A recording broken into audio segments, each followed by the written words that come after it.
കർത്താവേ, അഭിഷേകം നൽകണമേ. ഈ വിശുദ്ധ ആരാധനയിൽ പങ്കെടുക്കുവാനുള്ള അഭിഷേകം നൽകണമേ. ഞങ്ങൾക്ക് ആവശ്യമായ വചനങ്ങൾ ബഹുമാനപ്പെട്ട ജോസഫ് അച്ഛനിലൂടെ നൽകുവാനായിട്ട് ബഹുമാനപ്പെട്ട അച്ഛന് ആവശ്യമായ അഭിഷേകവും കൃപയും കൊണ്ട് നിറയ്ക്കണമേ. എൻ്റെ പ്രിയപ്പെട്ടവരെ, നമ്മൾ ഉടമ്പടിയിൽ അതിന് 4-5 ഫീച്ചേഴ്സാണുള്ളത്. നമ്മൾ ഉടമ്പടിയിലാണോ അല്ലയോ എന്ന ഇൻഡിക്കേറ്റർ എന്താ? അല്ലെങ്കിൽ നമ്മുടെ ഉടമ്പടി ദൈവം അംഗീകരിച്ചിട്ടുണ്ടോ ഇല്ലയോ എന്നെങ്ങനെ അറിയാൻ പറ്റും? അതിന് കുറഞ്ഞത് ഒരു 4 ഫീച്ചേഴ്സ് ഉണ്ടാകും. ഒന്ന്, നിങ്ങൾക്കൊരു സങ്കടം വരികയാണെങ്കിൽ കമ്മ്യൂണിക്കേഷൻ ലെവലുണ്ടാകും. ഉടനെ ഒരു കമ്മ്യൂണിക്കേഷൻ വരും. സാന്ത്വനത്തിൻ്റെ, ദൈവജനത്തിൻ്റെ പ്രത്യേകതയാണ് സാന്ത്വനം. അപ്പോൾ സാന്ത്വനത്തിൻ്റെ ഒരു കമ്മ്യൂണിക്കേഷൻ. അതുകൊണ്ടാണ് നിങ്ങളോട് എപ്പോഴും അരമണിക്കൂർ ബൈബിൾ വായിക്കണമെന്ന് പറയത്തില്ലേ? ഈ സാന്ത്വനം കിട്ടുമ്പോൾ നമുക്കറിയാമല്ലോ, വേർഡ് ഓഫ് ഗോഡിലൂടെ മാത്രമേ ദൈവം കമ്മ്യൂണിക്കേറ്റ് ചെയ്യത്തുള്ളൂ സാധാരണ. അത് നിങ്ങൾക്ക് ആ ദൈവത്തിൻ്റെ സാന്ത്വനം കിട്ടാൻ വേണ്ടിയാണ് നിങ്ങൾ വചനം അരമണിക്കൂർ വെച്ച് എല്ലാ ദിവസവും വായിക്കാൻ പറയണത്. ഇൻ കേസ് എന്തെങ്കിലും കാഷ്വാലിറ്റി ഉണ്ടായി നിങ്ങൾ പെട്ടുപോയാൽ ദൈവത്തിൻ്റെ മനസ്സ് നിങ്ങളോട് പറയണത് വചനത്തിൻ്റെ മീഡിയ ഉപയോഗിച്ചിട്ടായിരിക്കും. അതുകൊണ്ടാണ് നിങ്ങളോട് പറയണത് നിങ്ങൾ അരമണിക്കൂർ വചനം വായിക്കണം. ഇഷ്ടമുള്ള സ്ഥലത്ത് നിന്ന് വായിക്കാം, അല്ല ആദ്യം മുതൽ അവസാനം വരെ വായിക്കണം നിർബന്ധമില്ല. തുറക്കുമ്പോൾ സങ്കീർത്തനമോ സുവിശേഷമോ എന്താണ് നിങ്ങൾക്ക് ദൈവം തരണത് അത് വായിക്കണം. വായിക്കുമ്പോൾ മനസ്സിലാകാതിരിക്കുന്ന ഒരു പ്രശ്നവും ഇല്ല. അത് ഈ കത്തോലിക്കർ മാത്രമേ പറയത്തുള്ളൂ മനസ്സിലാവണില്ലെന്ന്. ബാക്കി എല്ലാവരും പറയും പെട്ടെന്ന് മനസ്സിലാകുന്നെന്ന് പറയും. അത് നിങ്ങൾ അന്വേഷിച്ചാൽ മതി എന്താ കാര്യമെന്ന്. ഇത് വായിക്കാൻ ഭയങ്കര പാടാണ്, മനസ്സിലാകുന്നില്ലെന്ന് കൂടുതൽ എന്നോട് പറഞ്ഞിരിക്കുന്നത് എല്ലാം കത്തോലിക്കരാണ്. പെട്ടെന്ന് മനസ്സിലാകുമെന്ന് പറയുന്നത് ഹൈന്ദവ സഹോദരങ്ങളാണ്. എന്താ കാര്യത്തിൽ ഇതിൻ്റെ മനസ്സിലാകേണ്ട ഒരു അഭിഷേക തലമുണ്ട്. അതിന് എൻ്റെ ഒരു അഭിഷേക തലമുണ്ട്. ദൈവം നമ്മളോട് കമ്മ്യൂണിക്കേറ്റ് ചെയ്യണമാണ്. അതിന് ഉപയോഗിക്കുന്ന ലളിതമായ വാക്കുകളാണ് ബൈബിളിലുള്ളത്. ഞാൻ ഈ ദിവസം അനു വിജയൻ്റെ ഒരു സാക്ഷ്യം കേൾക്കിയിരുന്നു. അപ്പോൾ അനു വിജയനെ സംബന്ധിച്ചിടത്തോളം അവൾ പണയം വെച്ച് വീട്ടിലുണ്ടായിരുന്ന സ്വർണ്ണമാല പണയം വെച്ച് ഉടമ്പടി എടുത്ത ആളാണ്. അപ്പോൾ അതിനകത്ത് ഇൻവെസ്റ്റ്മെൻറ്റ് അപ്പം തന്നെ അതിൻ്റെ അകത്ത് ചോദ്യം ചെയ്യപ്പെടാത്ത ഇൻവെസ്റ്റ്മെൻറ്റായി. ഇതിൻ്റെ ഇൻവെസ്റ്റ്മെൻറ്റ് ലെവൽ സത്യസന്ധമായാൽ പെട്ടെന്ന് അടയാളങ്ങൾ സ്പീഡപ്പ് ആകും. ദൈവത്തിന് ഒരു സംശയം തോന്നരുത്. ഓരോരുത്തരൊക്കെ ഉടമ്പടി എടുക്കുന്നുണ്ട്, ഇനിയിപ്പോൾ അതിൻ്റെ കുറവൊന്നും വേണ്ട, എന്നാൽ നമുക്ക് ആലപ്പുഴ പോയേക്കാം എന്നൊക്കെ വിചാരിച്ച് അങ്ങനെ ഉടമ്പടി എടുക്കാറുണ്ട്. അപ്പോൾ അതിൻ്റെ ദൈവത്തിന് അറിയാം അതൊരു ഫേക്ക് കേസാണ്. അവർക്ക് ഇതുകൊണ്ട് വലിയ അത്യാവശ്യമൊന്നുമില്ല, അവർക്ക് അത്ര ഉണ്ട് വലിയ ഇതിനകത്ത് ആശ്രയിക്കണമെന്നുമില്ല. ഇപ്പോൾ എല്ലാവരൊക്കെ എടുക്കുന്നുണ്ടല്ലോ, കൂട്ടുകാരും നാട്ടുകാരൊക്കെ എടുക്കുന്നുണ്ട്. ഇനിയിപ്പോൾ അതിൻ്റെ ഒരു കുറവ് നമുക്ക് ഉണ്ടാവേണ്ടെന്ന് വിചാരിച്ചുകൊണ്ട് ഒരു സാധാരണ ലെവലിൽ എടുക്കും. അപ്പോഴും ദൈവത്തെ നമ്മൾ ശ്രദ്ധിക്കേണ്ടതേ, എപ്പോഴും ഉടമ്പടി ശ്രദ്ധിക്കേണ്ടത് ഇത് എപ്പോഴും അച്ഛൻ പറഞ്ഞ ഒരേ വാക്കാണ്, ഇതൊരു ബൈലാറ്ററൽ എഗ്രിമെൻ്റാണ്. അത് ഉഭയകക്ഷി ആയിട്ടുള്ളൊരു ധാരണാപത്രമാണ്. എന്ന് വെച്ച് കഴിഞ്ഞാൽ നമ്മളൊരു കക്ഷിയാണ് അവിടെ. പ്രാർത്ഥനയും നമ്മളൊരു കക്ഷിയല്ല, ആർക്കും വേണ്ടി പ്രാർത്ഥിക്കാം. അതിനകത്ത് കമ്മിറ്റ്മെൻറ്റ്സ് ഒന്നുമില്ല, നിബന്ധനകളൊന്നുമില്ല. ഉടമ്പടി വരുമ്പോൾ നമ്മളൊരു ഈക്വൽ പാർട്ട്ണറായിട്ട് വരും, ഒരു തുല്യ പങ്കാളിയായിട്ടാണ് വരണത്. ഈ തുല്യ പങ്കാളി വരുമ്പോൾ ഉണ്ടാകുന്നൊരു പ്രശ്നം, ഉടമ്പടി വാഗ്ദാനങ്ങളുടെ അവകാശികളായിട്ട് വരും. അത് 1-2 വാഗ്ദാനമല്ല. ദൈവം ലോകം സൃഷ്ടിച്ച കാലം മുതൽ മനുഷ്യരാശിയുടെ വ്യത്യസ്തങ്ങളായ കാലാവസ്ഥയ്ക്കുണ്ടായിട്ടുള്ള പ്രതിസന്ധികളെ അതിജീവിക്കുന്നതിന് വേണ്ടി അതാത് കാലത്ത് കൊടുത്തിരിക്കുന്ന അപ്ഡേഷനോട് കൂടിയിട്ടുള്ള വാഗ്ദാനങ്ങൾക്ക് മുഴുവൻ നമ്മൾ അവകാശികളായിട്ട് വരികയാണ്. അപ്പോൾ ഉടമ്പടി എടുക്കുമ്പോൾ നമുക്ക് സാധാരണ പ്രാർത്ഥിക്കുന്ന പോലെ പ്രാർത്ഥിക്കുമ്പോൾ ഇതിനെക്കുറിച്ച് we are not bother about it. അറിയത്തില്ല നമുക്ക് ഇതിൻ്റെ എന്ത് പ്രാർത്ഥിക്കുമ്പോൾ ഒരു വിഷയം വന്ന് നമ്മൾ പ്രാർത്ഥിച്ചു, അത്രേ ഉള്ളൂ. അത് കിട്ടിയാൽ കിട്ടും, അല്ലെങ്കിൽ പോകാം. പക്ഷേ ഉടമ്പടി അത് പോകത്തില്ല, പോകേണ്ട കാര്യമില്ല. കാര്യം അത് ബൈലാറ്ററൽ എഗ്രിമെൻറ്റാണ്. പിന്നെ നമുക്ക് വരുന്ന ഒരു സീരിയസ്നെസ് എന്ന് പറയണത്, നമ്മൾ ഉടമ്പടിയിൽ നമ്മൾ ആ നിബന്ധനകളെ കൃത്യമായിട്ട് പാലിച്ചെന്ന് നമ്മൾ ഉറപ്പ് വരുത്തണം. അപ്പോൾ ഉറപ്പ് വരുമ്പോൾ നമ്മുടെ ക്ലെയിം കൂടിക്കൊണ്ടിരിക്കും. അങ്ങനെ ക്ലെയിം. അതുകൊണ്ടാണ് ഞാൻ ഈ അച്ഛൻ പറഞ്ഞത് കണ്ണ് കാണാൻ പാലാത്തവരൊക്കെ ഒന്ന് ഉടമ്പടി എടുക്കണം എന്ന് പറഞ്ഞതിൻ്റെ കാര്യം. അവരാദ്യം കണ്ണ് കാണാൻ വേണ്ടി പ്രാർത്ഥിക്കും. ബൈബിൾ ഇപ്പോൾ എൻ്റെ അടുത്ത് വരും, ബൈബിൾ വായിച്ചാൽ ഇല്ല കണ്ണ് കാണാൻ പാടില്ല. ഞാൻ പറഞ്ഞ് വീട്ടിലിരിക്കുമ്പോൾ വല്ല കാര്യമുണ്ട് കെട്ടിയെടുക്കേണ്ടി വരാൻ. അല്ല കണ്ണ് കാണാൻ പാടില്ലാത്തവരും ഉടമ്പടി എടുക്കരുത്. എടുക്കുകയാണെങ്കിൽ മര്യാദക്ക് വീട്ടിൽ കണ്ണു കാണാവുന്ന ആൾക്കാരെ കൊണ്ട് വചനം വായിച്ച് കേൾക്കണം, അല്ലാതെ അഭ്യാസം കാണിക്കരുത്. കണ്ണു കാണാവുന്ന പേരക്കിടാക്കളില്ലേ, അവരെ കൊണ്ട് ബൈബിൾ വായിച്ച് അരമണിക്കൂർ കേൾക്കാമെങ്കിൽ മാത്രമേ ഈ പരിപാടിക്ക് ഇറങ്ങാവൂ. കാര്യം വെച്ചാൽ ഇതിൻ്റെ കമ്മ്യൂണിക്കേഷൻ ലെവൽ വരുമ്പോൾ ഉടമ്പടി ദൈവം ഏത് സമയത്ത് നമ്മളോട് സംസാരിക്കും. ആ സംസാരിക്കുമ്പോൾ ചിലപ്പോൾ അടയാളങ്ങൾ കാണും, ചിലപ്പോൾ സ്വപ്നങ്ങൾ കാണും. ഇതൊന്നും ഒരു പുത്തരിയല്ല, ഒരു പഞ്ഞമുള്ള കാര്യമല്ല. ഉടമ്പടി കമ്മ്യൂണിക്കേഷൻ്റെ പദ്ധതിയാണ്. ദൈവം എങ്ങനെ കാണിക്കും? ദൈവത്തിൻ്റെ മനസ്സിലിരിപ്പ്, കർത്താവിൻ്റെ മനസ്സിലുള്ള കാര്യങ്ങൾ നമ്മളെ ധരിപ്പിക്കുന്നതിനാണ് ദൈവം സ്വപ്നം ഉപയോഗിക്കും, ദർശനം ഉപയോഗിക്കും, അടയാളം ഉപയോഗിക്കും. പിന്നെ ഞാൻ കൂടെ ഉണ്ട്, നീ ഇപ്പം സങ്കടമാണെങ്കിലും അത് മാറിക്കൊള്ളും, നീ വെയിറ്റ് ചെയ്യാൻ പറഞ്ഞ സ്വർഗീയ സുഗന്ധമായിട്ട് അനുഭവിക്കാൻ പറ്റും. ഇത് ഒരു ദിവസം ഒരു 5-10 സാക്ഷ്യം എടുത്താൽ 5-ൻ്റെതും കമ്മ്യൂണിക്കേഷൻ ഉണ്ട്. ഇതിനൊന്നും ഒരു സീനിയോറിറ്റി ഒന്നും അല്ല പ്രശ്നം, ഫിഡലിറ്റിയാണ് പ്രശ്നം. ഇപ്പം ഞാൻ 85 കൊല്ലമായി കത്തോലിക്കനാണ്, അല്ലെങ്കിൽ ഞാൻ 65 കൊല്ലമായി കത്തോലിക്കനാണ്, ആ ശുശ്രൂഷയിൽ ചെയ്ത് നിലനിന്ന് പോവുകയാണ്. അതൊന്നും സീനിയോറിറ്റി അല്ല ഇത് വിഷയം. ചിലപ്പോൾ ആദ്യമായിട്ടാണ് നീ ജന്മത്തിൽ ഉടമ്പടി എടുക്കുന്നത്. നീ വിശ്വസ്തതയാണ് പ്രശ്നം, ഫിഡലിറ്റിയാണ് എൻ്റെ പ്രശ്നം. അപ്പോൾ നീ വിശ്വസ്തയാണെങ്കിൽ ഉടമ്പടി ഓട്ടോമാറ്റിക്കായിട്ട് ഫയറാകും. അപ്പോൾ ഒന്ന് പ്രാർത്ഥിച്ചേ, കർത്താവായ ദൈവമേ, അങ്ങയോട് ചെയ്ത ഉടമ്പടിയിൽ വിശ്വസ്തരായിരിക്കാൻ എന്നെ പ്രത്യേകം അഭിഷേകം ചെയ്യണമേ. അവിശ്വസ്തതയുടെ ഒരു ലാഞ്ചന പോലും നമ്മുടെ ഉടമ്പടി ബന്ധത്തിൽ ഉണ്ടാവാതിരിക്കാൻ എന്നെ പ്രത്യേകം സംരക്ഷിക്കണമേ. അങ്ങയുടെ നാമത്തെ ഓർത്ത് സംരക്ഷിക്കണമേ. പരിശുദ്ധ പരമ ദിവ്യകാരുണ്യത്തിന് അപ്പോൾ ഈ അനുവിജയൻ ഈ ടൈം ഷോർട്ടണിങ്ങിൻ്റെ ഒരു നല്ല സാക്ഷ്യമാണ്. ഒരാൾക്കാർക്ക് ഉടമ്പടി എടുക്കുമ്പോൾ അവർ സിൻസിയർ, ഞാൻ നേരത്തെ ആദ്യം പറഞ്ഞത് എന്താണ്? ഫിഡലിറ്റി. പിന്നെ വരുന്നത് സിൻസിയറിറ്റിയാണ്. എന്ന് വെച്ച് കഴിഞ്ഞാൽ ആത്മാർത്ഥതയും വിശ്വസ്തതയുമാണ് ഇത് ഫയറാക്കണത്. അല്ലാതെ നിങ്ങൾക്ക് ആർക്കും നിലവിളിച്ചിട്ട് കാര്യമൊന്നുമില്ല. ഇപ്പോൾ ചില ആൾക്കാർക്ക് വിചാരിക്കും നിലവിളിച്ച് ദൈവത്തെ പഠിപ്പിക്കാവുന്ന ഒരു കണിയും നടക്കത്തില്ല. നിങ്ങളുടെ നിലവിളി കുറേ ദൈവം കണ്ടിട്ടുള്ളതാണ്. കാര്യം കണ്ടു കഴിയുമ്പോൾ നിങ്ങൾ ദിവസം കാണിക്കണം, ദൈവം കണ്ടിട്ടുള്ളതാണ്. അപ്പോൾ ഈ കണ്ണീര് കള്ളക്കണ്ണീരാണെന്നുള്ളത് കാര്യം. ഒരിക്കൽ കണ്ണീരിട്ട് കാര്യം സാധിച്ചതിന് ശേഷം പിന്നീട് നിങ്ങൾ ദൈവത്തിനെതിരെ ജീവിക്കും. പിന്നെ കണ്ണീര് വരുമ്പോൾ ദൈവം പറയും ഇത് കള്ളക്കണ്ണീരാണ്, ഇപ്പോൾ കാര്യം കാണാൻ വേണ്ടിയുള്ള തൽക്കാലത്തേക്കുള്ള അഭ്യാസമാണെന്ന് പറയും. പറഞ്ഞു മനസ്സിലായില്ലേ? എന്നുവെച്ചാൽ ഒരിക്കൽ നിങ്ങൾ കണ്ണീരിട്ട് ദൈവത്തിലേക്കുന്ന കാര്യം സാധിക്കും. അപ്പോൾ നിങ്ങൾക്ക് വിചാരിക്കും കരഞ്ഞ് പ്രാർത്ഥിക്കുമ്പോൾ ആന കുനിയെന്നൊക്കെ പറയും, ബൈബിളൊക്കെ കൊണ്ട് കരഞ്ഞ് പ്രാർത്ഥിക്കണയൊക്കെ. പക്ഷേ നിങ്ങൾ കരഞ്ഞ് പ്രാർത്ഥിച്ച് ആ കാര്യം കണ്ടതിന് ശേഷം പിന്നെ നിങ്ങൾ ദൈവത്തെ മറന്ന പോലെ ജീവിക്കും, അല്ലെങ്കിൽ മറന്ന പോലെ പെരുമാറും. മനുഷ്യത്തെ പോലും ഇല്ലാത്ത മര്യാദയില്ലാതെ പെരുമാറും, പ്രാർത്ഥന ഇല്ലാതെ ജീവിക്കും.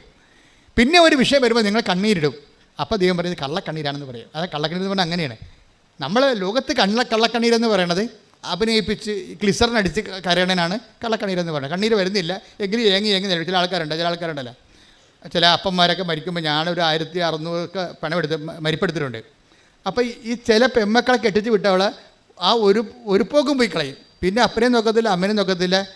എന്നിട്ട് അവളൊക്കെ വല്ലപ്പോഴും ഒക്കെ അപ്പനൊക്കെ കിടപ്പായി കഴിയുമ്പോൾ ഒന്ന് ഇടയ്ക്കൊക്കെ വന്നിട്ട് എന്ത് ചെയ്യും? ചുറ്റും നടന്നുള്ള ബന്ധുക്കളെ മുഴുവൻ കാണും. ആദ്യം ആ ചെറിയ ബാഗും പിടിച്ചുകൊണ്ട് വാനിറ്റി ബാഗ് പിടിച്ചു. ഇതിലെല്ലാം അയ്യോ അമ്മയുടെ കാര്യം കഷ്ടമാണ്, എന്ത് ചെയ്യാനാണ്, ഞാൻ കൊണ്ടുപോകാമെന്ന് വിചാരിക്കും. ഇവിടെ കൊണ്ടുപോകത്തില്ലേ? ഇങ്ങനെ കുറേ കിളവൻ ഭർത്താവൊക്കെ പറയും ഇവിടെ കൊണ്ടുപോകത്തില്ല, ചത്ത കൊണ്ടുപോകത്തില്ല, ഇവൾ കയറിയിട്ടില്ല. ഇപ്പം ചാകമെന്ന് ഉറപ്പായപ്പോൾ ബന്ധുക്കളെല്ലാം ക്യാൻവാസ് ചെയ്യണം. അവൾ എന്താണ്, ഞാൻ വരുമ്പോൾ ഇനി അപ്പനടുത്ത് പോയില്ലെങ്കിലും ബന്ധുക്കളടുത്ത് കൃത്യമായിട്ട് പോകും. അല്ലെങ്കിൽ വിളിച്ച് ബന്ധുക്കളോടൊക്കെ പറയും, ഓരോ കാര്യങ്ങൾ പറയും. അപ്പോഴങ്ങനെ വരുമ്പോൾ ബന്ധുക്കൾ ഓർക്കും ഇവരാണ് ഈ അപ്പനെ നോക്കണമെന്ന്, ഇവളാണ് ഈ അപ്പനെ നോക്കണമെന്ന് നോക്കും. എന്നിട്ട് മരിച്ചു കഴിയുമ്പോൾ ഒരു ഭയങ്കര കരച്ചിലുണ്ട്. കറുത്ത ഉടുപ്പൊക്കെ മേടിച്ച് വെച്ചിരിക്കണം അപ്പം മരിക്കാൻ വേണ്ടി, ആ സമയത്ത് ഇടാൻ വേണ്ടി. എന്നിട്ടൊരു വല്ലാത്ത കരച്ചിലുണ്ട്. അപ്പോൾ എനിക്കറിയാം, ഞാൻ ഇടവക വികാരി കാരണം ഇനി അപ്പനെ നോക്കി ആരാണ് അമ്മ നോക്കി ആരാണെന്ന് അറിയാം. അപ്പോഴേ അവിടുത്തെ ആ മരുമകളായിരിക്കും അപ്പനെ നോക്കിയിരിക്കണം അവസാന കാലങ്ങളിൽ. അവളല്ല ഞാനാണ് നോക്കിയതെന്ന് പെണമെടുക്കാമെന്ന് ആൾക്കാർ ധരിപ്പിക്കാൻ വേണ്ടിയാണ് ഇവൾ കിടന്ന് മോങ്ങണം ഇപ്പോൾ ഈ അഭ്യാസം കാണിക്കണത്. അമ്മയാണ് മരിച്ച് കിടക്കണമെന്നുണ്ടെങ്കിൽ ആ കമന്നടിച്ച് അമ്മയുടെ പിണത്തിനടുത്ത് വീണച്ച് കമ്മലടിച്ചിട്ട് പോകും. എന്തെല്ലാം അഭ്യാസങ്ങളാണ് എല്ലാ പെമ്മക്കളും ഇങ്ങനെ പറയുകയല്ല. ഇതിനാണ് കള്ളക്കണ്ണീരെന്ന് പറയണത്. പക്ഷേ ബൈബിളിൽ കള്ളക്കണ്ണീരെന്ന് പറഞ്ഞാൽ അതല്ല. ബൈബിളിൽ കള്ളക്കണ്ണീരെന്ന് പറയണത് എന്താണ്? അതായത് നമ്മളൊരിക്കൽ കരഞ്ഞ് ദൈവത്തിലേക്ക് എന്ന് കാല് പിടിച്ച് കാര്യം കണ്ട്, എന്നിട്ട് നമ്മൾ തോന്നിയ മാസം ജീവിച്ച്, ദൈവം ഇല്ലാത്ത പോലെ ജീവിച്ച്, പിന്നെ ഒരു ദിവസം ഒരു വിഷയം വരുമ്പോൾ പിന്നെ നമ്മൾ പഴയ ആ നമ്പർ എടുക്കും. അതിനാണ് കള്ളക്കണ്ണീരെന്ന് പറയുന്നത്. കാര്യം അപ്പോൾ ദൈവം പറയും, ദൈവം എപ്പോഴും ഇവിടെ നിങ്ങളെ എനിക്കറിയാമെന്ന് പറയും. ശ്രുതിക്കട്ടെ ഹല്ലേലൂയ.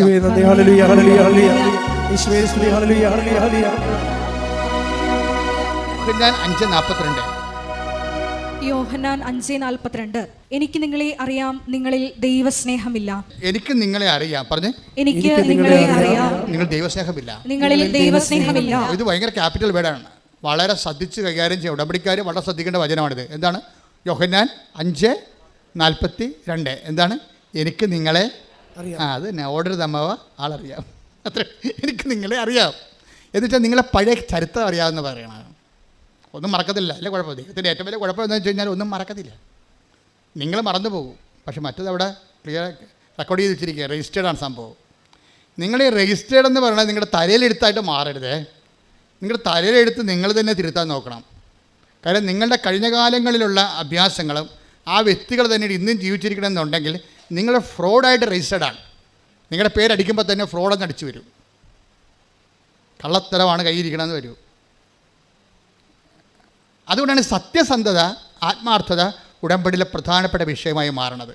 സത്യസന്ധത. നിങ്ങൾ ഉടമ്പടി എടുക്കുമ്പോൾ തന്നെ നിങ്ങളെ സത്യത്തിലേക്കാണ് ദൈവം വിളിക്കണത്. പിന്നെന്താണ്? ആത്മാർത്ഥത്തിലേക്ക് വിളിക്കണത്. അതിന് ദൈവം പുതിയ മനുഷ്യൻ എന്ന് പറയും. പുതിയ മനുഷ്യൻ ബൈബിൾ ഉപയോഗിക്കുന്ന ഏറ്റവും വലിയൊരു സംജ്ഞയാണ് പുതിയ മനുഷ്യൻ. നിങ്ങൾ പറഞ്ഞില്ലേ ഈ വീട് ഇരുട്ടുകുത്തി കിടക്കുകയാണ്, ഇതിൽ കയറുമ്പോൾ തന്നെ നെഗറ്റീവ് പവറാണെന്നൊക്കെ പറഞ്ഞ് നിങ്ങൾ ചുമ്മാ കള്ളത്തിലൊക്കെ പറയത്തില്ലേ? കുറേ ആൾക്കാർ ഇങ്ങനെ അടിച്ച് തലക്കയറ്റിരിക്കണേ. അവിടെ നെഗറ്റീവ് പവറാണ്. ഒരു മണ്ണാങ്കട്ടയില്ല. മര്യാദക്ക് നിങ്ങൾ സത്യസന്ധരായി കഴിഞ്ഞാൽ, ദൈവദൃശ്യം ആത്മാർത്ഥമായി കഴിഞ്ഞാൽ വെളിച്ചം എങ്ങനെ വരുമെന്നറിയാം. ഇപ്പോൾ അനുവിജയൻ തന്നെ എന്താ പറയണത്? എൻ്റെ വീട്ടിൽ ഇരുട്ടായിരുന്നു, ഇപ്പോഴും കർത്താവിൻ്റെ വെളിച്ചം വീശെന്നാണ് പറഞ്ഞത്. കൈയടിച്ച് കർത്താവ്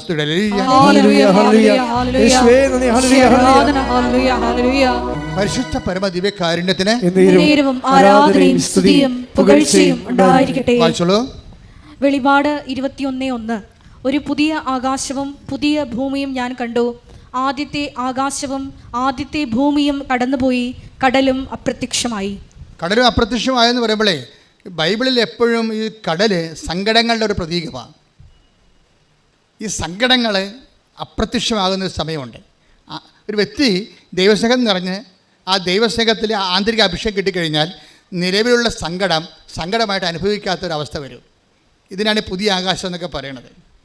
നമ്മുടെ മുമ്പിലുള്ള അപ്പൻ രോഗിയായിട്ടായിരിക്കും, ചിലപ്പോൾ രോഗം മാറി കാണത്തിലിരിക്കും, പക്ഷെ നമ്മൾ മാറി ആ രോഗത്തെ കാണാനുള്ള നിരാശ, സങ്കടം, അതുപോലെ തന്നെ ഡിപ്രഷൻ, ഇങ്ങനെ കുറേ സാധനങ്ങൾ മാറി പുതിയ ആകാശത്തിലേക്ക് വരികയാണ്. നമ്മൾ പ്രാർത്ഥിക്കുക, കർത്താവായ ദൈവമേ, അങ്ങയോടുള്ള സ്നേഹത്താൽ അങ്ങയുടെ വചനം സത്യസന്ധമായി ആത്മാർത്ഥമായി പാലിക്കുന്നതിലൂടെ അങ്ങയോട് ചെയ്ത ഉടമ്പടിയിൽ വിശ്വസ്തയായി ജീവിക്കുന്നതിലൂടെ എനിക്ക് ദൈവസ്നേഹത്തിന്റെ ആന്തരിക അഭിഷേകം നൽകണമേ. നമുക്ക് അതായത് നിങ്ങൾ ഉടമ്പടിയുടെ ആന്തരിക അഭിഷേകം പ്രാപിച്ചിട്ടുണ്ടോ ഇല്ലയോ എന്നറിയണമെങ്കിൽ നഷ്ടപ്പെടുമ്പോൾ ഒരു പത്രം നിങ്ങൾ കൊടുക്കുകയാണ്. അപ്പോൾ മഴയാണ്, ഓട്ടോറിക്ഷക്കാരുടെ അടുത്താണ് പോയി പത്രം കൊടുക്കണമെന്ന് വിചാരിച്ചോ? അല്ലെങ്കിൽ വീട്ടിൽ നിന്ന് പത്രം കൊണ്ട് ഇറങ്ങിയപ്പോൾ അപ്പൻ നിങ്ങൾക്കെതിരാണ്.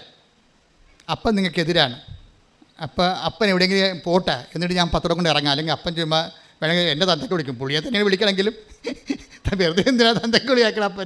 അപ്പനെ തന്നെയാണ് വിളിക്കണത് അപ്പൻ. പക്ഷേ എന്തിനാണ് രാവിലെ പുള്ളിക്ക് പണി ഉണ്ടാക്കുന്നത്? പുള്ളി പോട്ടെ പോയിട്ട് പത്രം കൊണ്ട് ഇറങ്ങാമെന്ന് വിചാരിക്കും. അപ്പോൾ പോകുമ്പോഴും നിങ്ങളുടെ ഉള്ളിൽ ഉൾക്കണ്ട, നിങ്ങളുടെ വികാരം എന്താണ്? ഉൾക്കണ്ട, സങ്കടം അല്ലെങ്കിൽ കാണുക, അല്ലെങ്കിൽ പറയുക, ഇത് എങ്ങനെയെങ്കിലും കൊടുത്ത് തീർത്താൽ മതിയായിരുന്നു ഈ സാധനത്തിന്. അപ്പോൾ നിങ്ങൾ കവനൻ്റിലാകണമെങ്കിൽ സന്തോഷം ഫീൽ ചെയ്യും. നഷ്ടപ്പെടുന്ന എല്ലാത്തിനും രോഗികളെ കാണാൻ പോകുമ്പോൾ ഭയങ്കര പ്രസരിപ്പായിരിക്കും. നിങ്ങൾ കവനൻറ്റിലാണോ ഇല്ലേ എന്നുള്ള ഇൻഡിക്കേറ്ററാണ് ഞാൻ സംസാരിക്കുന്നത്. ഇപ്പോൾ ഇൻഡിക്കേറ്റർ ഓഫ് കവനൻസ്, അതായത് കവനൻറ്റിലാണോ ഇല്ലയോ എന്നുള്ള സൂചന. അതിൽ ഒരു സാധനം ആന്തരിക സന്തോഷമാണ്. രോഗികളെ കാണാൻ പോകുന്നു, അല്ലെങ്കിൽ രോഗികളുടെ അനാഥാലയത്തിൽ പോയി നഖം വെട്ടി കൊടുക്കുന്നു, ഉടുപ്പ് അലക്കി കൊടുക്കുന്നു. അപ്പോൾ നമുക്ക് ത്രില്ലടിക്കുന്നു, നമുക്ക് ഉള്ളിൽ ഭയങ്കര സന്തോഷം തോന്നും നമുക്ക്. അപ്പോൾ ആന്തരിക സന്തോഷം. അപ്പോൾ ദാറ്റ് മീൻസ് നിങ്ങൾക്ക് ആത്മാവിൻ്റെ കൃപ കിട്ടി, നിങ്ങൾ കർത്താവിൻ്റെ ലൈനിൽ ഉടമ്പടിയിലാണ്. അതറിയണമെങ്കിലേ മത്തായിയുടെ സുവിശേഷം 13:44 എടുത്ത് ശ്രുതിക്കട്ടെ. ഹല്ലേലൂയ.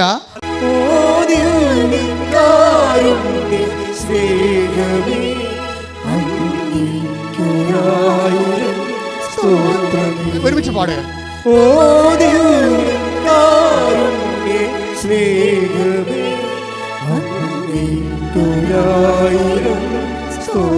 ഒരുമിച്ച് പാടാം.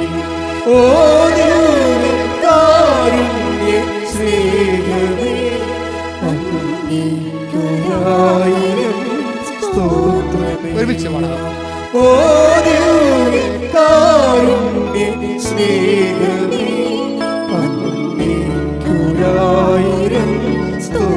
ശ്രുതിക്കട്ടെ. ഹല്ലേലൂയ ഹല്ലേലൂയ ഹല്ലേലൂയ.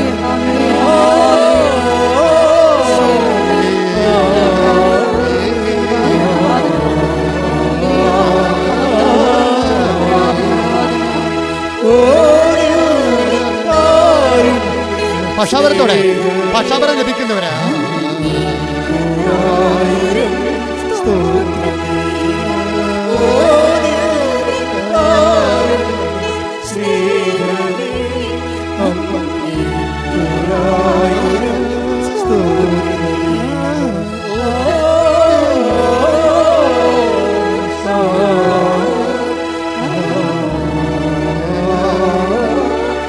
ദൈവസ്നേഹത്തോടെ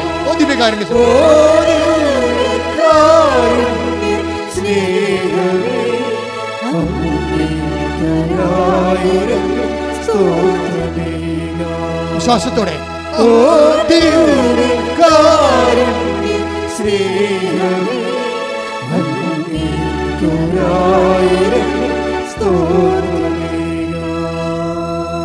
ആന്തരികമായ സന്തോഷം പാടുമ്പോഴും ഉണ്ടാകും. ഒക്കെ ഫീൽ ചെയ്യണം.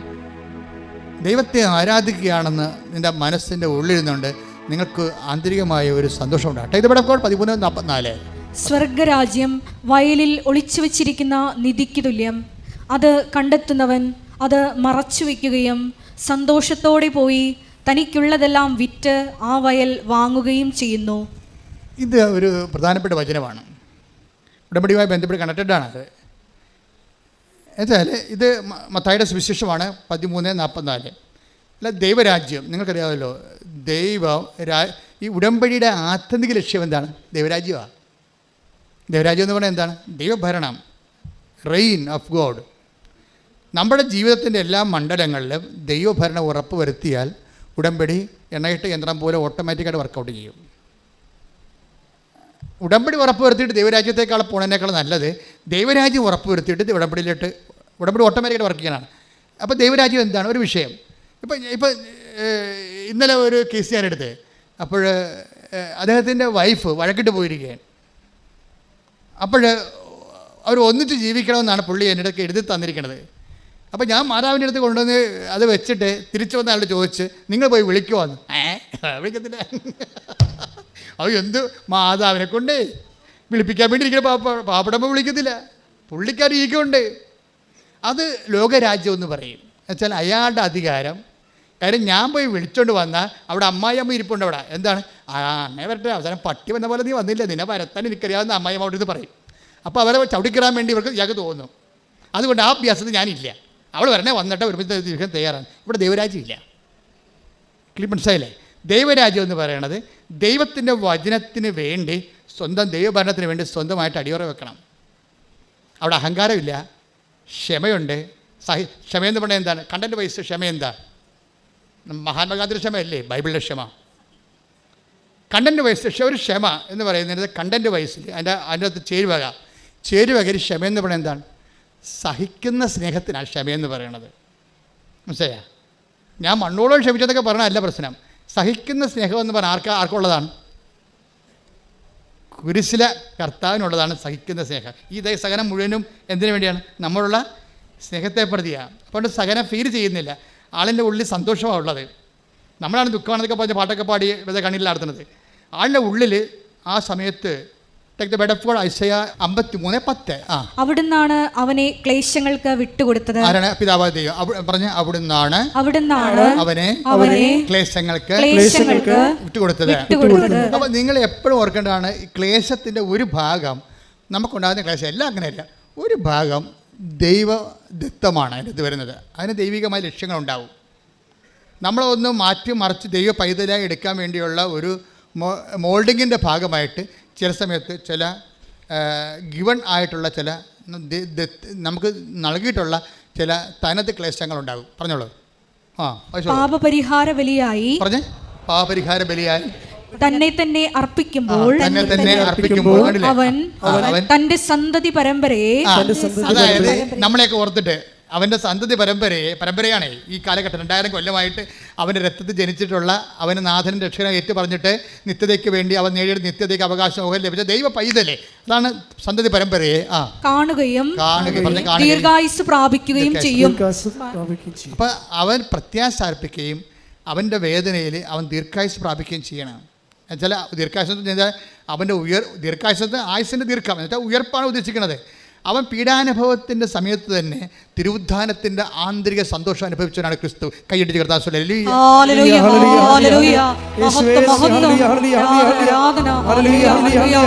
ജീവിതത്തിലെ ക്ലേശ കാലഘട്ടങ്ങളിൽ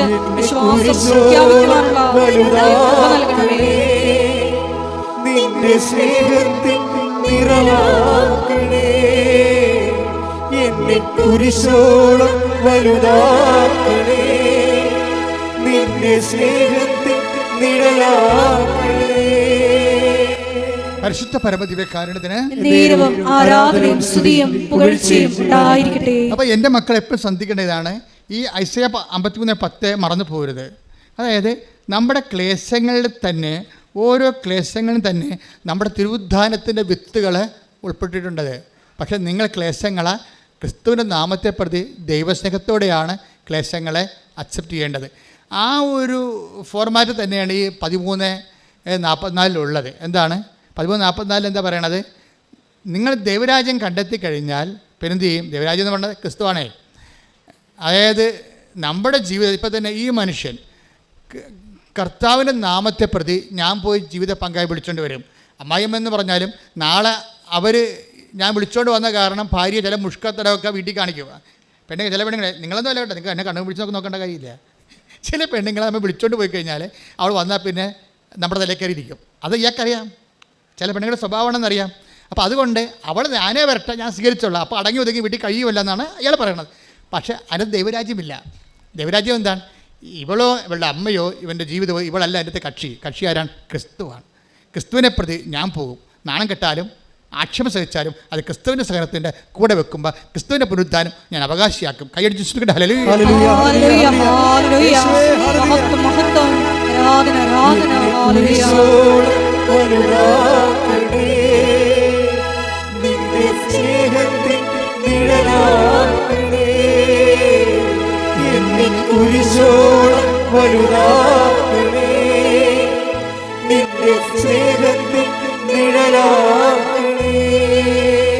പരിശുദ്ധ പരമദിവ്യകാരുണ്യത്തിന് ആരാധനയും സ്തുതിയും പുകഴ്ചയും ഉണ്ടായിരിക്കട്ടെ. അപ്പോൾ നമ്മൾ ഉടമ്പടിയിലായോ എന്നറിയാനുള്ള ഇൻഡിക്കേറ്ററാണ്. ഇപ്പോൾ കറണ്ട് ഉണ്ടോ ഇല്ലേ എന്നറിയാൻ വേണ്ടി ഒരു ഇൻഡിക്കേറ്റർ ലാമ്പ് ഉണ്ടാവും അല്ലേ?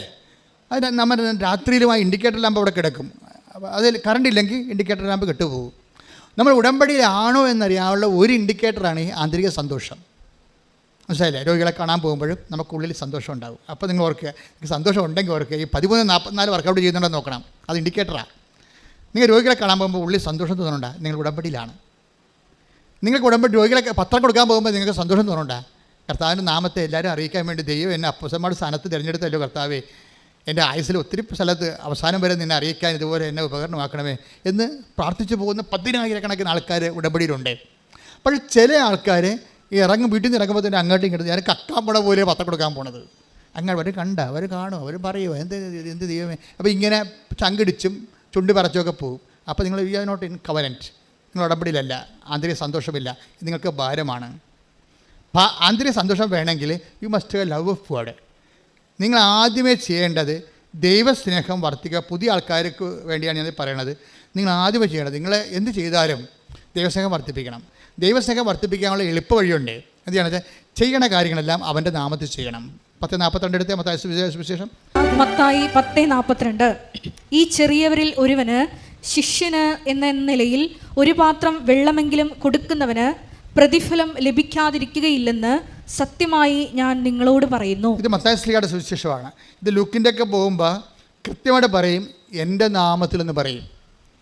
ഈ ചെറിയൊരുവന് എൻ്റെ നാമത്തിൽ ഒരു ഗ്ലാസ് പത്രം വെള്ളം കൊടുക്കണവന് പ്രതിഫലം ലഭിക്കും. എന്താണ് ആ പ്രതിഫലം? ആ പ്രതിഫലം ദൈവസ്നേഹം തന്നെയാണ്. ശരിക്കും പറഞ്ഞാൽ അനുഭവിച്ച് നോക്കിയാൽ മനസ്സാകും. നമ്മൾ ചെയ്യുന്ന കാര്യങ്ങൾ ക്രിസ്തുവിൻ്റെ നാമത്തിലേക്ക്, ആ നാമത്തിൽ ആണ് ചെയ്യണതെങ്കിൽ എന്നിട്ട് ദൈവസ്നേഹം വർദ്ധിപ്പിക്കാൻ വേണ്ടി നിങ്ങൾ കാഴ്ചവെക്കണം. നിങ്ങൾ ചെയ്യണം എന്താ സംഭവിച്ചു കഴിഞ്ഞാൽ നിങ്ങൾ ചെയ്യും. നിങ്ങൾ ചെയ്യണ കാര്യങ്ങൾ നിങ്ങൾ ചെയ്യണ, ഇപ്പോൾ നിങ്ങൾ ആശുപത്രി പോകാറുണ്ട്. ഇപ്പം തന്നെ ഈ അനു വിജയൻ്റെ അടുത്ത്, അനു വിജയൻ വീട്ടിൽ നിൽക്കുന്ന സമയത്ത് അയൽവാസി ഒരാൾ വീട്ടിൽ വന്ന്, അപ്പോൾ അനു വിജയൻ്റെ അമ്മയോട് ചോദിക്കുന്നുണ്ട്, ആശുപത്രിയിൽ പോകണം, പക്ഷേ പൈസ ഒന്നും ഇല്ലാത്തതുകൊണ്ടാണ് പോകാതിരിക്കണത് എന്ന് പറയും. അപ്പോൾ അനു വിജയൻ അത് കേൾക്കും. കേട്ട് അവളുടെ മാല പണയം വെച്ച കാശ് കുറേ കൊണ്ടുവന്ന് ഇയാൾക്ക് കൊടുക്കും. ചേട്ടായി ആശുപത്രി പോകും എന്ന് പറയും. അവളെന്താ ചെയ്യണത്? അത് ക്രിസ്തുവിനുള്ള സ്നേഹത്തെപ്പറ്റി അവൾ ചെയ്യണത്. ക്രിസ്തുവിനുള്ള സ്നേഹത്തെപ്പറ്റിയാണ് ചെയ്യണത്. കാര്യത്തിൽ ഈ ചെയ്യണ കാര്യങ്ങൾ ദൈവസ്നേഹത്തോട് ചെയ്യണം. അനുവിജയൻ്റെ വിഷയം അതല്ല. അവളുടെ വിഷയം PSCക്ക് എഴുതിയിട്ടുണ്ട്. അവളുടെ ഏജ് ഓവറാകാൻ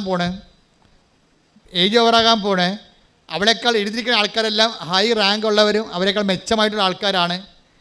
പക്ഷേ ഇവൾക്കിത് മാത്രമേ ആശ്രയിക്കാനുള്ളൂ. വേറെ ഒരു ഗതി പിടിക്കാൻ വേറൊരു ഓപ്ഷൻ ഇല്ല. അങ്ങനെ ഒരു ലിവിങ് ഓൺ ദ എഡ്ജ് എന്ന് പറഞ്ഞ പോലുള്ള ഒരു അറ്റത്ത് ജീവിക്കുന്ന ആളാണ്. വിധിയുടെ അറ്റത്ത് ജീവിക്കുന്ന ആളാണ്. അപ്പോൾ അവളെ സംബന്ധിച്ചിടത്തോളം പ്രധാനപ്പെട്ട പ്രാധാന്യം എന്താണ്? ഇയാൾക്ക് ഈ പണം കൊടുക്കുമ്പോഴും ദൈവമേ എങ്ങനെയെങ്കിലും എൻ്റെ PSCക്ക് ഒന്ന് കരകയറ്റണം എന്നാണ് അവൾ പറയേണ്ടത്. പക്ഷെ അവളതല്ല പറയണത്, എന്നാൽ ദൈവസ്നേഹം നിറയ്ക്കണമേ. ഇതാണ് വിഷയം. ഈ കളികൾ അറിഞ്ഞില്ല എന്നുണ്ടെങ്കിൽ ഉടമ്പടി ലാഗ് ചെയ്യും. നിങ്ങളിപ്പോൾ ഇവിടെ പരീക്ഷ പ്രവർത്തനം ചെയ്യണില്ല എന്നൊന്നും ഞാൻ പറയത്തില്ല. നിങ്ങൾ ചെയ്യുന്നുണ്ട്.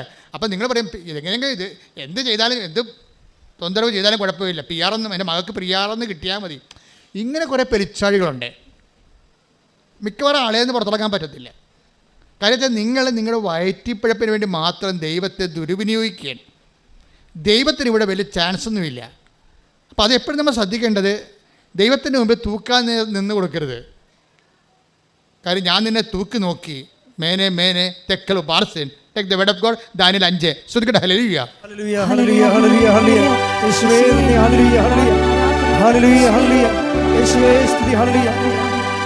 ദാനിയേൽ 5:25 മുതൽ 27 വരെ. ദാനിയേൽ 5:25. ആ ലിഖിതം ഇതാണ്: മേനെ തെക്കേൽ പാർസീൻ. ഇതാണ് അർത്ഥം: മേനെ, ദൈവം നിന്റെ രാജ്യത്തിൻ്റെ നാളുകൾ എണ്ണുകയും അതിൻ്റെ അവസാനം കുറിക്കുകയും ചെയ്തിരിക്കുന്നു. തെക്കേൽ, നിന്നെ തുലാസിൽ തൂക്കി കുറവുള്ളവനായി കണ്ടിരിക്കുന്നു. ദൈവം ഒരാളെ തൂക്കുമ്പോൾ കുറവുള്ളവനായി കാണപ്പെടരുത്. പിന്നെന്ത് ചെയ്യണം? തൂക്കമുള്ള ദൈവത്തിരുസന്നിധി തൂക്കമുള്ള അളവും തൂക്കമുള്ള ആൾക്കാരായിരിക്കണം. അളവും തൂക്കമുള്ള ആൾക്കാരാണെങ്കിൽ എന്ത് ചെയ്യണം? നിങ്ങൾ ദൈവത്തിന് വേണ്ടിയാണ് ഈ വിഷയങ്ങൾ ചെയ്യേണ്ടത്, ദൈവസ്നേഹത്തെ പ്രതി. അല്ലാതെ നിങ്ങൾ സ്വന്തം വയറ്റിപ്പഴപ്പിന് വേണ്ടി ചെയ്യുമ്പോൾ നിങ്ങൾ ദൈവം തൂക്കി നോക്കുമ്പോൾ ഇത് ചുമ്മാ വയറ്റിപ്പഴപ്പിന് വേണ്ടി നടക്കുകയാണ്. അതിപ്പോൾ ഇവിടെ ആയിരുന്നു. ഇവിടെ നരകത്തിലാണ് അതിനുള്ള ചാൻസ് ഉണ്ടെങ്കിൽ നരകത്തിൽ പോയിക്കൊള്ളൊരു പ്രശ്നമില്ല. അവർക്ക് കാര്യം കണ്ടാൽ മതി. ഇതൊക്കെ ദൈവത്തെ അറിയാം. ഇവിടെ ഇപ്പോൾ ഉടമ്പടിയെങ്കിൽ ഉടമ്പടി. ഇനിയിപ്പോൾ നരകത്തിലാണ് പിശാസാണ് ഈ സാധനം കൊടുക്കണമെന്ന് വിചാരിച്ചോ, PR ഈ ഇതിട്ട് അങ്ങോട്ട് പോയിക്കൊള്ളൂ, ഒരു പ്രശ്നമൊന്നുമില്ല. ആ വയറ്റിപ്പഴപ്പുകാരെപ്പോഴും മാറിക്കൊണ്ടേയിരിക്കും. ദൈവത്തിനെയും അവർ മാറ്റും. അപ്പോൾ അങ്ങനെ വരുമ്പോൾ നിങ്ങളുടെ വിഷയത്തിനാണ് നിങ്ങൾക്ക് പ്രാധാന്യം എന്നുണ്ടെങ്കിൽ നിങ്ങൾക്ക് ഭാരം പറഞ്ഞ പോലെ ഞാൻ നിന്നെ തൂക്കി നോക്കി, എന്ത് പറ്റി? നീ ഭാരം കുറഞ്ഞവനായിട്ട് കാണപ്പെട്ടു. അതുകൊണ്ട് എന്താണ്? മേനെ തെക്കൽ വാർസിൻ, ഞാൻ നിൻ്റെ നാളുകൾ എണ്ണിയിരിക്കണമെന്ന്. പണിയല്ലേ, വെറുതെ വന്ന് പണി മേടിക്കേണ്ട വല്ല കാര്യമുണ്ട്? നിങ്ങൾ ദൈവത്തിന് പ്രാധാന്യം കൊടുക്കാതെയാണ് ജീവിതത്തെ സമീപിക്കണമെന്നുണ്ടെങ്കിൽ ആളുകൾ എണ്ണപ്പെട്ടിരിക്കുന്നതാണ്. അതായത് നീ ദൈവത്തിൽ നിന്ന് തെറിച്ചു പോകാനുള്ള സമയമായെന്ന്. കാര്യം ദൈവം കുറേ കഴിഞ്ഞാൽ പിന്നെ നിന്നെ അക്കോമഡേറ്റ് ചെയ്യത്തില്ല. കാര്യം എന്താ? ജഡിക വാസനയുള്ള ലോകസന്തതിയാണ് ഇതിനെ ചുവന്നു നടന്നിട്ട് ഒരു കഥയും ഇല്ലെന്ന് വിചാരിച്ചുകൊണ്ട് നിൻ്റെ നാളുകൾ എണ്ണപ്പെട്ടിരിക്കുന്നു ദൈവത്തിൽ നിന്ന് പോകാനുള്ള. അപ്പോൾ എപ്പോഴും നമ്മൾ ദൈവത്തിൻ്റെ സന്നിധി നിൽക്കുമ്പോൾ വളരെ ആധ്യാത്മികമായ ബുദ്ധി ഉപയോഗിക്കണം. എന്താണ്? ദൈവത്തിൻ്റെ ആ ഒരു ദൈവമേഖലയിൽ നിന്ന് മാറാതിരിക്കാൻ വേണ്ടി ദൈവത്തിന് പ്രാധാന്യം കൊടുത്തുകൊണ്ട് വേണം പ്രാർത്ഥനയുടെ എല്ലാ കാര്യങ്ങളും. അല്ല നിങ്ങളെ മക്കൾ, എൻ്റെ മക്കളുടെ വിസ, എൻ്റെ മക്കളുടെ PR, എൻ്റെ സ്ഥലം വിൽക്കണം, എൻ്റെ ജപ്തി മാറണം, ആ വിഷയം സെക്കൻഡറിയാക്കി കൊണ്ടുവരണം. ഫസ്റ്റ് വിഷയം എന്താണ്? നിങ്ങൾ ദൈവസംഘത്തിൽ വളർന്നിട്ട് ദൈവത്തിന് വേണ്ടി ജീവിക്കാൻ വേണ്ടി മാത്രം ആംബിയർ ആർജിക്കുന്നത് ഫസ്റ്റ് റിലേറ്റീവ് ആദ്യ തലത്തിൽ വരണം. പ്രാർത്ഥിക്കുക, കർത്താവേ ഞാനും അങ്ങും തമ്മിലുള്ള ബന്ധത്തില് സത്യസന്ധതയും വിശ്വസ്തതയും നിറവേറ്റിക്കൊണ്ട് ദൈവസ്നേഹത്തിനും പ്രാധാന്യം കൊടുത്തുകൊണ്ട് കർത്താവേ ആധ്യാത്മിക നിലവാരത്തെ അങ്ങ് ഉയർത്തണമേ. ശ്രുതികടെ ബൈബിൾ വളരെ ശ്രദ്ധയോടെ പറയുന്ന വിഷയമാണ് യോഗ്യത, അർഹത. അതുപോലെ തന്നെ നമ്മളെപ്പോഴും ഇതിൻ്റെ അർഹതയും യോഗ്യതയും ഉടമ്പടിയിൽ ഒത്തിരിയേറെ ഉപവിപ്രവർത്തനങ്ങളുണ്ട്, ഒത്തിരിയേറെ പ്രേക്ഷിത പ്രവർത്തനങ്ങളുണ്ട്. എന്തിനാ കാര്യം? അതിൻ്റെ ഉദ്ദേശം എന്താ? നിങ്ങൾ ചില ആൾക്കാർ, ഈ പ്രത്യേകിച്ച് 50 വയസ്സിന് മുകളിലുള്ള ആൾക്കാർ ഇത് അവരുടെ ഒന്നും ചെയ്യത്തില്ല. അവരെന്ത് ചെയ്യും? പ്രത്യക്ഷിക പ്രാർത്ഥന 53 പ്രാവശ്യം ചെല്ലും, ഒരു പണി നടക്കത്തില്ല. അഭ്യാസമൊന്നും കാണിക്കരുത്, കാലപ്പടി നിലത്തിലടിക്കുന്ന അഭിപ്രായം. കാരണം അങ്ങനെയുള്ള ഇത് അവൻ പറയണ പോലെ ചെല്ലുകയല്ല, ചെയ്യണ പ്രാർത്ഥനയാണ്, ചെയ്യണ പദ്ധതിയാണ്. ഇതിൻ്റെ അകത്തെന്ന് പറയണത് നമ്മൾക്ക് ദൈവത്തിൻ്റെ കണ്ണിൽ പൊടിയിടാനൊന്നും പറ്റത്തില്ല. ഏതെങ്കിലും നിങ്ങൾക്ക് 53 പ്രാവശ്യം പ്രത്യക്ഷിക പ്രാർത്ഥന ഉണ്ടെങ്കിൽ ഏതെങ്കിലും മൂല കുത്തിയിരുന്നാൽ പോരെ, ചുമ്മാ ചെല്ലി വിട്ടാൽ മതി. അതിൻ്റെ പണി കൊണ്ടാ വീട്ടിലെ പണി പോലും ചെയ്യേണ്ട ആവശ്യമില്ല. വീട്ടിലെ പണി പോലും ഞാൻ ഇവിടെ പ്രാർത്ഥിക്കണമെന്ന് പറയും, അത്രേ ഉള്ളൂ. അപ്പോൾ ജീവിതത്തിൽ നിന്നും വീട്ടിൽ നിന്നും ഉത്തരവാദിത്തം ഒളിച്ചോടാൻ വേണ്ടി ചില ആൾക്കാർ പ്രാർത്ഥനയുടെ പുതപ്പിനകത്ത് കയറിയിരിക്കും. ഈ അഭ്യാസമൊന്നും ദൈവത്തിൻ്റെ അടുത്ത് ഈ ഉടമ്പടി നടക്കത്തില്ല. നിങ്ങൾ പ്രാർത്ഥനയുടെ എണ്ണം കൂട്ടി കാര്യമൊന്നുമില്ല. മര്യാദയ്ക്ക് അവിടെ എന്താ പറഞ്ഞിരിക്കണം നോക്കണം. അവൻ പറയണ പോലെ ചെയ്യുക. അത് ദൈവസ്നേഹത്തോടെ ചെയ്യണം, അല്ല ആക്കാനും വേണ്ടി ഒക്കഴിക്കണ പോലെ ചെയ്ത് ഒപ്പിക്കരുത്. ദൈവസ്നേഹത്തോടെ അവൻ പറയണ പോലെ ചെയ്യണം. ഇങ്ങനെ ചെയ്തു വരുമ്പോൾ എന്താ സംഭവം? എന്തിനാണ് ഇതൊക്കെ വെച്ചിരിക്കണമെന്ന് ചോദിച്ചു കഴിഞ്ഞാൽ, ദൈവത്തിൻ്റെ തിരുസന്നിധിയിൽ ഇപ്പോൾ ഉടമ്പടിയിലാണോ നിങ്ങൾ, അതിന് ഇൻഡിക്കേറ്ററുണ്ട്. അത് ഒരു ഇൻഡിക്കേറ്റർ ആന്തരിക സന്തോഷമാണ്. എല്ലാം ചെയ്യുമ്പോൾ ഒരു സന്തോഷം ഉള്ളിലുണ്ടെങ്കിൽ നിങ്ങൾ ഉടമ്പടിയിലാണ്. അതുപോലെ തന്നെ ഈ വിഷയങ്ങളൊക്കെ ഉടമ്പടിയുടെ എപ്പോഴും നിങ്ങളുടേതായിട്ടുള്ള സ്വതസിദ്ധമായ മെറിറ്റ് കീപ്പ് ചെയ്യണം. കാര്യം നിങ്ങൾ കോമ്പറ്റൻ്റ് അതോറിറ്റി ആണോ ദൈവമായിട്ട്? നിങ്ങൾ ആരുമായിട്ടാണ് ഉടമ്പടി ചെയ്തിരിക്കുന്നത്? നിങ്ങൾ പഞ്ചായത്ത് പ്രസിഡൻറ്റുമായിട്ടൊന്നും അല്ല ഉടമ്പടി ചെയ്തിരിക്കുന്നത്. ആരുമായിട്ടാണ്? നിങ്ങൾ ആ ഇക്വാലൻ്റ് പാർട്ട്ണർ അല്ല. ബേസിക്കായിട്ട് നിങ്ങളും ദൈവം തമ്മിൽ ഉടമ്പടി ചെയ്യാൻ ഇക്വാലൻ്റ് ഒരു തുല്യ പങ്കാളിയല്ല. ആണോ? ദൈവം നമുക്ക് ഉടമ്പടി ചെയ്യാൻ തുല്യ പങ്കാളിയല്ല. പിന്നെ തുല്യ പങ്കാളി അല്ലാത്ത ഒരാളുമായിട്ട് ഗതികെട്ടൊരു മനുഷ്യൻ ഉടമ്പടി ചെയ്യുമ്പോൾ നമ്മളെന്താ ചെയ്യേണ്ടത്? നമ്മൾ ദൈവത്തിൻ്റെ തുല്യ പങ്കാളിയാകാൻ വേണ്ടിയുള്ള പ്രൊവിഷൻസ് ഉണ്ട് ബൈബിളിൽ, അത് നമ്മൾ ഉപയോഗിക്കണം. അതിനാണ് ഞങ്ങൾ പ്രേക്ഷിത പ്രവർത്തനം തന്നിരിക്കുന്നത് നിങ്ങൾക്ക്. ബൈബിൾ അംഗീകരിച്ചിട്ടുള്ളതല്ലേ ചെയ്യാൻ പറ്റത്തുള്ളൂ, അല്ല അച്ഛൻ്റെ തലേക്കാണ് സാധനം ചെയ്യാൻ പറ്റത്തില്ല. ബൈബിൾ ഒരു ഉടമ്പടിയുടെ തുല്യ പങ്കാളിയാകാൻ ബൈബിൾ നിശ്ചയിച്ചിട്ടുള്ള അർഹതാ പ്രവർത്തനങ്ങളുണ്ട്. ആ അർഹതാ പ്രവർത്തനങ്ങളിൽ ഒന്നെന്താണ്? പ്രേക്ഷിത പ്രവർത്തനമാണ്. കർത്താവിനെ അറിയാത്തവരെ അറിയിക്കുക. അതെങ്ങനെ അറിയിച്ചാൽ പോരാ, സന്തോഷത്തോടെ അറിയിക്കണം. രണ്ടാമത്തത് എന്താണ്? രണ്ടാമത്തത് ക്രിസ്തുവിനെ സഹിക്കുന്ന ആൾക്കാരിൽ ക്രിസ്തുവിനെ കണ്ടുകൊണ്ട് അവരെ ക്രിസ്തുവിൻ്റെ നാമത്തെ പരിചരിക്കണം. ഉപവിപ്രവർത്തനം വരുന്നത് അങ്ങനെയാണ്. ഈ രണ്ട് സംഭവങ്ങളാണ് രണ്ട് ചിറകായിട്ട് വരണത്. ഇതിൻ്റെ ചിറകാണ് ടൈം ഷോട്ട് ചെയ്യണത്. അപ്പോൾ എപ്പോഴും നമ്മൾ ചെയ്യണത് ഇത് പദ്ധതി പ്രാർത്ഥനയാണ്. അപ്പോൾ പദ്ധതി പ്രാർത്ഥനയാകുമ്പോൾ അതിൻ്റെ മിനിമം ഇതാണ് ഇതിൻ്റെ അർഹത എന്ന് പറയുന്നത്. അർഹത യോഗ്യത എന്നൊക്കെ പറയും. ഇപ്പം നോട്ട് ബൈ മെറിറ്റിൽ ഉടമ്പടി വർക്ക് ചെയ്യും, പക്ഷേ ഉടമ്പടി എടുക്കാൻ നിങ്ങൾക്കത് യോഗ്യത വേണം. കാര്യം നോട്ട് ബൈ മെറിറ്റിൽ ഉടമ്പടി വർക്ക് ചെയ്യണമെന്ന് പറഞ്ഞാൽ എന്താണെന്ന് അറിയാമോ? ഇപ്പോൾ നോട്ട് ബൈ മെറിറ്റ് നിങ്ങളുടെ മെറിറ്റ് അല്ലാതെ ഉടമ്പടി വർക്ക് ചെയ്യും. ഇപ്പോൾ ക്യാൻസർ 4th സ്റ്റേജ് എന്ന് പറയും. അപ്പോൾ ഇന്നലെ ഒരു സാക്ഷ്യം വായിച്ചു. അതെന്ന് അവർ ഡോക്ടറുടെ അടുത്ത് ചെല്ലുമ്പോൾ അവർ പ്രഗ്നൻ്റ് അല്ല, 9 കൊല്ലമായിട്ട് മക്കളില്ല. ഡോക്ടറുടെ അടുത്ത് ചെന്ന് ടെസ്റ്റ് ചെയ്യുമ്പോൾ പ്രഗ്നൻ്റ് അല്ല. അവർ പുറത്തിറങ്ങി മടുത്തു, ഇനി ഒരു ഡോക്ടറും അടുത്തും പോണില്ല, ഒരു ആശുപത്രിയിലും പോണില്ല, ഞങ്ങൾ നിർത്തി എന്ന് പറഞ്ഞിട്ട് അവർ തീരുമാനം എടുക്കും. മാതാവിൻ്റെ അടുത്ത് ചെന്ന് അമ്മ കുഞ്ഞിനെ തരുമെങ്കിൽ മേടിക്കും, അല്ലെങ്കിൽ ദൈവത്തിൻ്റെ ഇഷ്ടം പോലെ എന്ന് പറഞ്ഞിട്ട് ഉടമ്പടി എടുക്കാൻ തീരുമാനിച്ചു. ഉടമ്പടി എടുക്കാൻ തീരുമാനിച്ചു കഴിഞ്ഞിട്ട് പിന്നെ അവർ കൃപാസനത്തിൽ വന്നിട്ടില്ല, എടുക്കാൻ തീരുമാനിച്ചതേ ഉള്ളൂ. അതുമ്പോൾ ടെസ്റ്റ് ചെയ്തപ്പോൾ കുഞ്ഞുങ്ങളില്ല. അച്ഛൻ ഇന്ന് ഞായറാഴ്ച കുർബാനക്കത് പറഞ്ഞായിരുന്നു. എന്താ സംഭവിച്ചിരിക്കുന്നത്? ടെസ്റ്റ് ചെയ്തപ്പോൾ അവർ പ്രഗ്നൻ്റാണ്. ഈ ദൈവ പദ്ധതിയുടെ രീതി അതാണ്. അതായത് നേരത്തെ സയൻറ്റിഫിക്കായി ടെസ്റ്റ് ചെയ്താണ് അവർ പ്രഗ്നൻ്റ് അല്ല. പക്ഷേ പിന്നെ സംഭവിച്ച കാര്യം എന്താണ്? അവർ ഉടമ്പടി എടുക്കാൻ തീരുമാനിച്ചു എന്നേ ഉള്ളൂ. ഉടമ്പടി എടുക്കാൻ തീരുമാനിക്കുമ്പോൾ സംഭവിക്കണത്, ചില ആൾക്കാർ വീട്ടിൽ ഇരുന്ന് ഉടമ്പടി എടുക്കാമെന്ന് വിചാരിച്ചാൽ മതി, അപ്പോൾ തന്നെ ബ്ലെസ്സിങ്സ് വരാൻ തുടങ്ങും. അതിൻ്റെ കാരണം വെച്ച് കഴിഞ്ഞാൽ നിങ്ങൾ സത്യസന്ധരാണെന്നും ഉടമ്പടി വൃത്തിമേനായിട്ട് ചെയ്യുമെന്നും നിങ്ങൾ ദൈവതിരുസന്നിധിയിൽ ആത്മാർത്ഥതയോടെ ഇത് നിറവേറ്റുമെന്നും നിങ്ങൾ എടുക്കാൻ തീരുമാനിക്കുമ്പോൾ തന്നെ ദൈവത്തിന് അറിയാൻ പറ്റും. അതുകൊണ്ട് അപ്പം തന്നെ അനുഗ്രഹം വരാൻ തുടങ്ങും. ചില ആൾക്കാർ ഉടമ്പടി എടുത്ത് 4 ഒന്ന് പുതുക്കിയാൽ പോലും ദൈവം തിരിഞ്ഞു നോക്കത്തില്ല. എന്താ കാര്യം?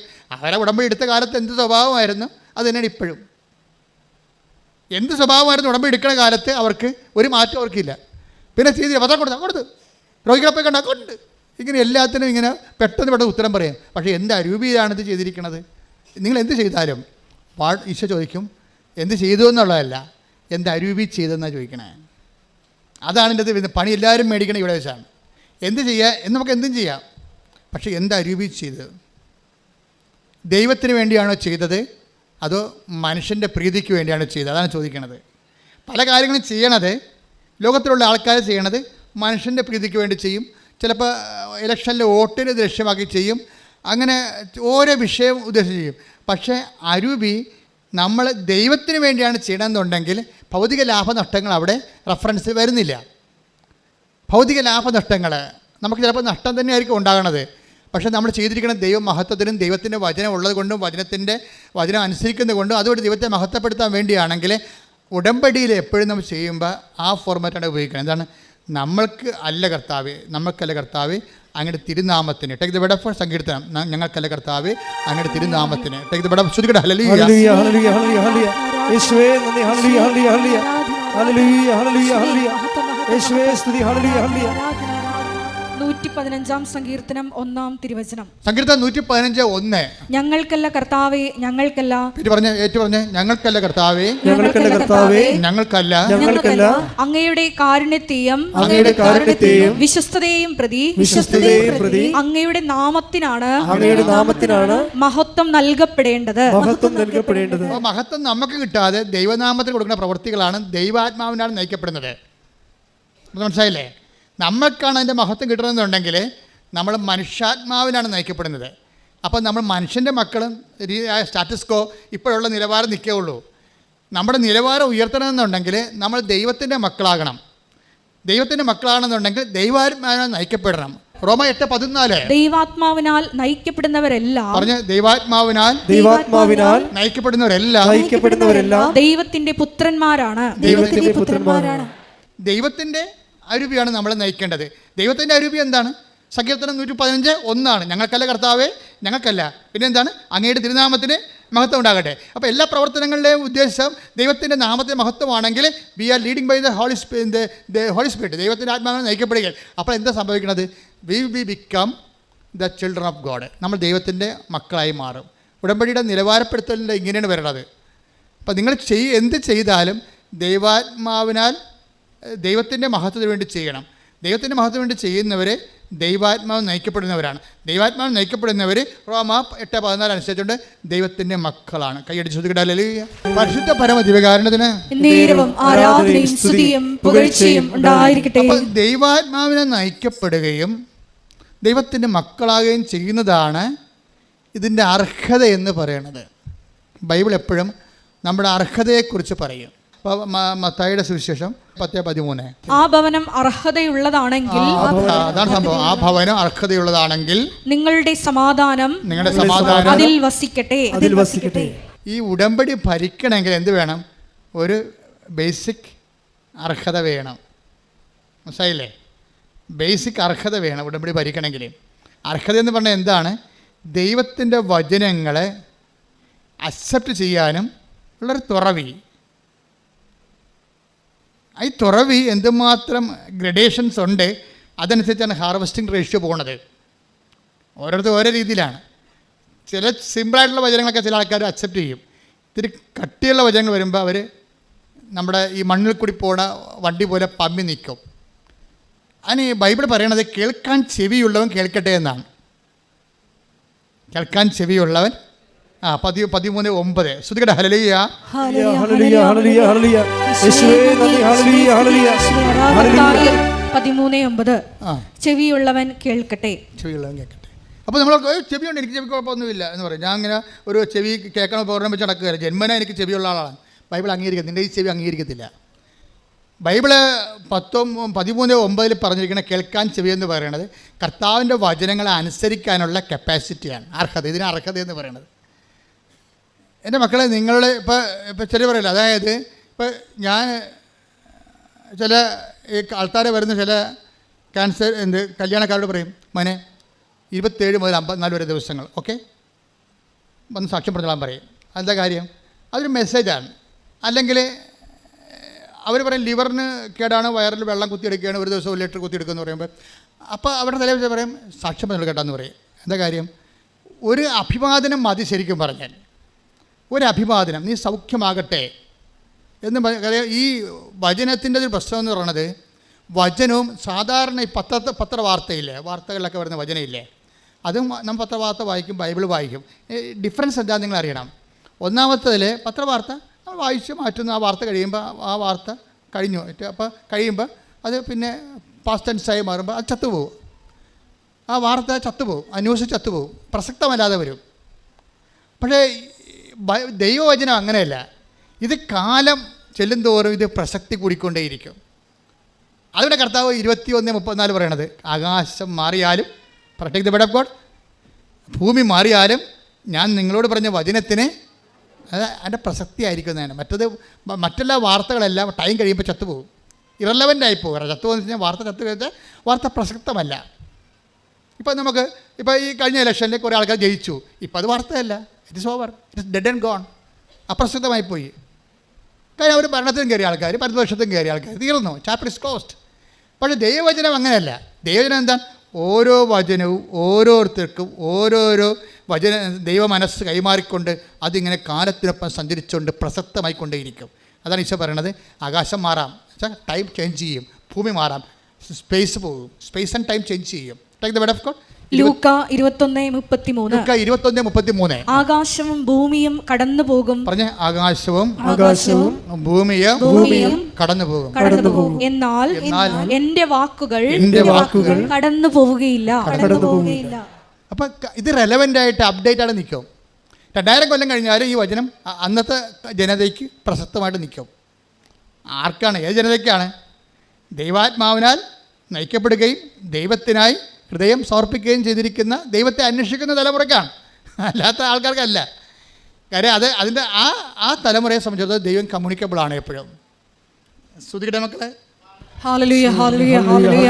യേശുവേ ആരാധന, മഹത്വം, മഹത്വം, ആരാധന, ആരാധന, ഹല്ലേലൂയ. യേശുവേ ആരാധന, ഹല്ലേലൂയ. കഴിഞ്ഞ ദിവസങ്ങളിൽ ലിഷ എന്നും പറഞ്ഞ് ഒരു മോള് സാക്ഷ്യം പറഞ്ഞായിരുന്നു. ലിഷ ജംഗ്ഷൻ കവനൻ്റിലാണ് ആൾ. കാര്യം കമ്മ്യൂണിക്കേഷനുണ്ട് ദൈവമായിട്ട്. കവനത്തെ ഉടമ്പടിയിലാണ് ദൈവമായിട്ട് കമ്മ്യൂണിക്കേഷനുണ്ട്, അതായത് സംഭാഷണമൊക്കെ ഉണ്ട്. അതെങ്ങനെയാണെന്ന് വെച്ച് കഴിഞ്ഞാൽ അവൾ 3 പ്രാവശ്യം ആസ്ട്രേലിയ പോകാൻ വേണ്ടി ലിഷ ഏജൻറ്റിൻ്റെ അടുത്ത് പൈസ കൊടുക്കും, ഏജൻറ്റിൻ്റെ അടുത്ത് അവളുടെ ബയോഡേറ്റ എല്ലാം കൊടുക്കും, മാർക്കിസ്റ്റൊക്കെ എല്ലാം കൊടുക്കും. 3 പ്രാവശ്യവും ആദ്യം കൊടുത്തു, അതും ക്യാൻസലായി. പിന്നെയും ലിഷ കൊടുക്കും, ക്യാൻസലാകും. 3ാമതും കൊടുത്ത്. അപ്പോൾ ഒരു കൊല്ലം മുഴുവനും, ഒരു കൊല്ലം കൊണ്ടാണ് 3 പ്രാവശ്യം ആസ്ട്രേലിയൻ വിസ കിട്ടാൻ വേണ്ടി പഠിക്കാൻ വേണ്ടി കൊടുക്കണത്. 3 പ്രാവശ്യം ആ ക്യാൻസലായിട്ട് വേസ്റ്റ്, ഒരു വർഷം വേസ്റ്റായി. വേസ്റ്റ് കഴിഞ്ഞപ്പോൾ അവർക്ക് ഭയങ്കര സങ്കടമായി. എന്താ വേസ്റ്റാകാൻ കാരണം വെച്ച് കഴിഞ്ഞാൽ അതായത് ഫണ്ട് വെക്കാൻ കാണിക്കാൻ പറയും. സെക്യൂരിറ്റി 6 മാസത്തെ സെക്യൂരിറ്റി ഫണ്ട് കാണിക്കാൻ പറയും. 6 മാസം നിങ്ങൾ 6 മാസത്തെ സ്വന്തം അക്കൗണ്ടിൽ പണം ഉള്ളത് കാണിക്കാൻ പറയും. അപ്പം സ്വന്തം അക്കൗണ്ടിൽ പണമില്ല. പണമില്ലാത്തതിന് അപ്പം പറയും നിങ്ങൾ അതിന് പകരം ലോൺ എടുക്കാൻ പറയും. പക്ഷേ ലിഷയ്ക്ക് ലോൺ എടുക്കാൻ പറ്റത്തില്ല. എന്താ കാര്യം? ആങ്ങളൊക്കെ ലോൺ എടുത്തിട്ടുണ്ട്. ആങ്ങള ആസ്ട്രേലിയയിലാണ്, വീടും പറമ്പും അവന് വേണ്ടി പണയം വെച്ചിരിക്കുകയാണ്. അപ്പോൾ ബാങ്കുകാർ പറയും നിങ്ങൾ കടപ്പെടുത്തിയിരിക്കുകയാണ്, ആങ്ങളയ്ക്ക് വേണ്ടി കടപ്പെടുത്തിയാണ്, ആ കടങ്ങൾ നിൽക്കുകയാണ്, അതുകൊണ്ട് നിങ്ങൾക്ക് തരാൻ പറ്റില്ലെന്ന് പറയും. പിന്നെ വേറെ ഏജൻറ്റുമാർ പറയും അതൊന്നും കുഴപ്പമില്ല, ഞങ്ങൾ ശരിയാക്കി തരാൻ പറഞ്ഞ് ഇവർ വാങ്ങിച്ചുകൊണ്ട് പോകും. എന്തിനാണ് കാര്യം? അവർക്കറിയാം ഈ പോകാൻ വേണ്ടി നിൽക്കുന്ന ആൾക്കാർ കിഡ്നി വിറ്റെങ്കിലും പോകുമെന്നറിയാം. അതുകൊണ്ട് ഏജൻറ്റുമാരല്ല. പിന്നെയും കാശ് വെക്കുന്ന കാര്യം പറയുമ്പോൾ ഏജൻറ്റുമാർ കാശ് കൊടുക്കാൻ സമയമായി, അതിൻ്റെ അത് അക്കൗണ്ടിൽ പൈസ കാണിക്കണമെന്ന് പറയുമ്പോൾ ഋഷാബിന് പൈസ ഒന്നും ഇല്ലെന്ന് പറയും. അപ്പം അങ്ങനെ പോകും. അങ്ങനെയാണ് 3 എണ്ണം പോയി. പോകുമ്പോൾ എനിക്ക് ഭയങ്കര സങ്കടമായി. അവൾ പറഞ്ഞ് ഞാൻ ഇന്ത്യയിൽ തന്നെ നിന്നോളാം. ഉടമ്പടി എടുത്തിട്ട് പറയും ഞാൻ ഇന്ത്യയിൽ തന്നെ എനിക്ക് ജീവിക്കാനുള്ള മാർഗം കാണിച്ചു തന്നാൽ മതിയെന്ന് പറയും. അപ്പോൾ കമ്മ്യൂണിക്കേഷൻ ഉണ്ടായ കാരണം അവൾ ബൈബിൾ എടുത്തപ്പോൾ കമ്മ്യൂണിക്കേഷൻ എടുത്തപ്പോൾ ബൈബിൾ എടുത്താലും അതിൻ്റെ അകത്ത് ഈശോ സ്റ്റാറ്റസ് പറയും.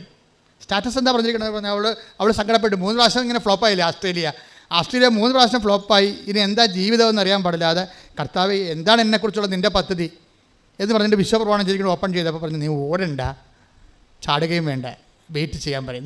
നീ തിരക്ക് ഈ ഓടുന്ന വണ്ടിയിടത്ത് കിടന്ന് ഓടുകയാണ്. നീ ഓരോ ഏജൻറ്റുമാർ പറഞ്ഞാൽ കേട്ടിട്ടുണ്ട് ഓടണ്ട. അത് അപ്പോൾ അത് മാതാവ് ഈശോ അവളോട് സംസാരിച്ചു.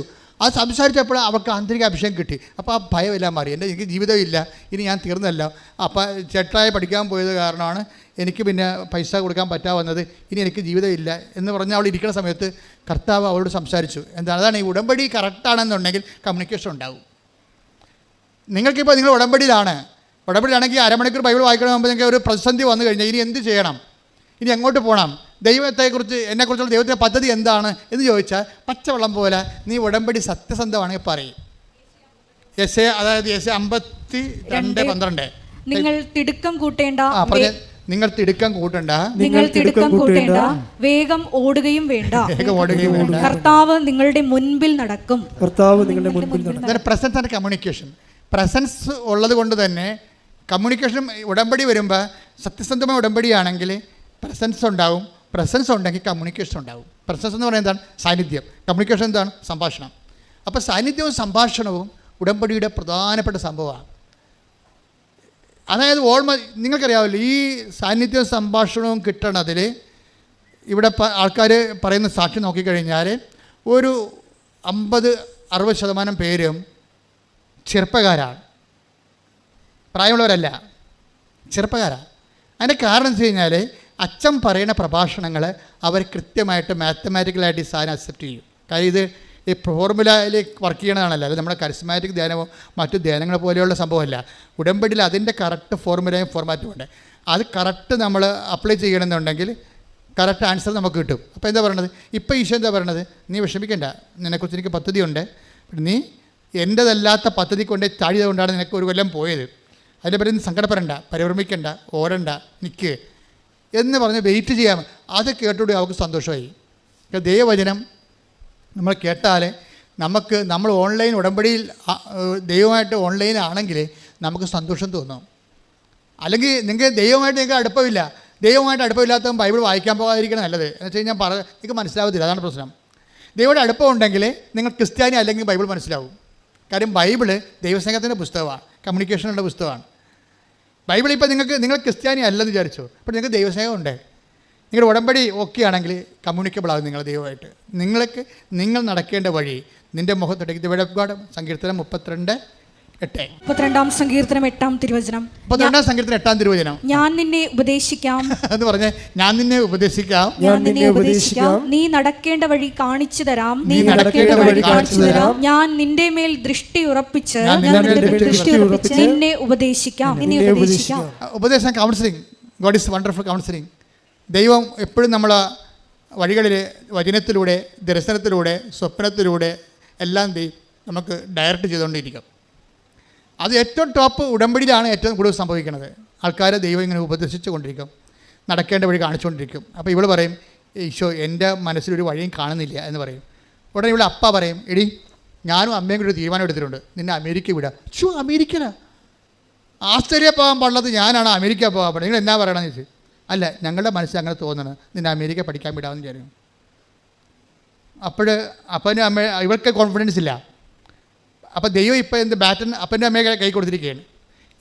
ഇപ്പം നിങ്ങൾക്കറിയാമല്ലോ, നിങ്ങൾക്ക് ഒരു കുഞ്ഞിനെ ദൈവം തരണ മുമ്പ് തന്നെ നിങ്ങൾക്ക് ആ കുഞ്ഞിനെ വളർത്താനും ഉയർത്താനും ഉള്ള കഴിവ് തന്നിട്ടുണ്ട് ദൈവം. നിങ്ങൾക്ക് കുഞ്ഞുങ്ങൾക്ക് വേണ്ടി പ്രാർത്ഥിക്കുമ്പോൾ ആ കുഞ്ഞുങ്ങൾക്ക് വേണ്ടി പ്രാർത്ഥിക്കുന്നത് വെച്ച് നിങ്ങൾ വിശുദ്ധീകരിക്കപ്പെടുകയും ചെയ്യും. മക്കൾ ഉണ്ടാകണതും നല്ലതാണ്, മക്കളില്ലാത്തതും നല്ലതാണ്. മക്കളില്ലാത്തതെങ്കിൽ അതിൻ്റെ സങ്കടം വെച്ചുകൊണ്ട് ദൈവഹിതമായിട്ട് അക്സെപ്റ്റ് ചെയ്ത് പോകുമ്പോഴും നിങ്ങൾക്ക് നിത്യതയിൽ അത് കൃപയായിട്ട് മാറും.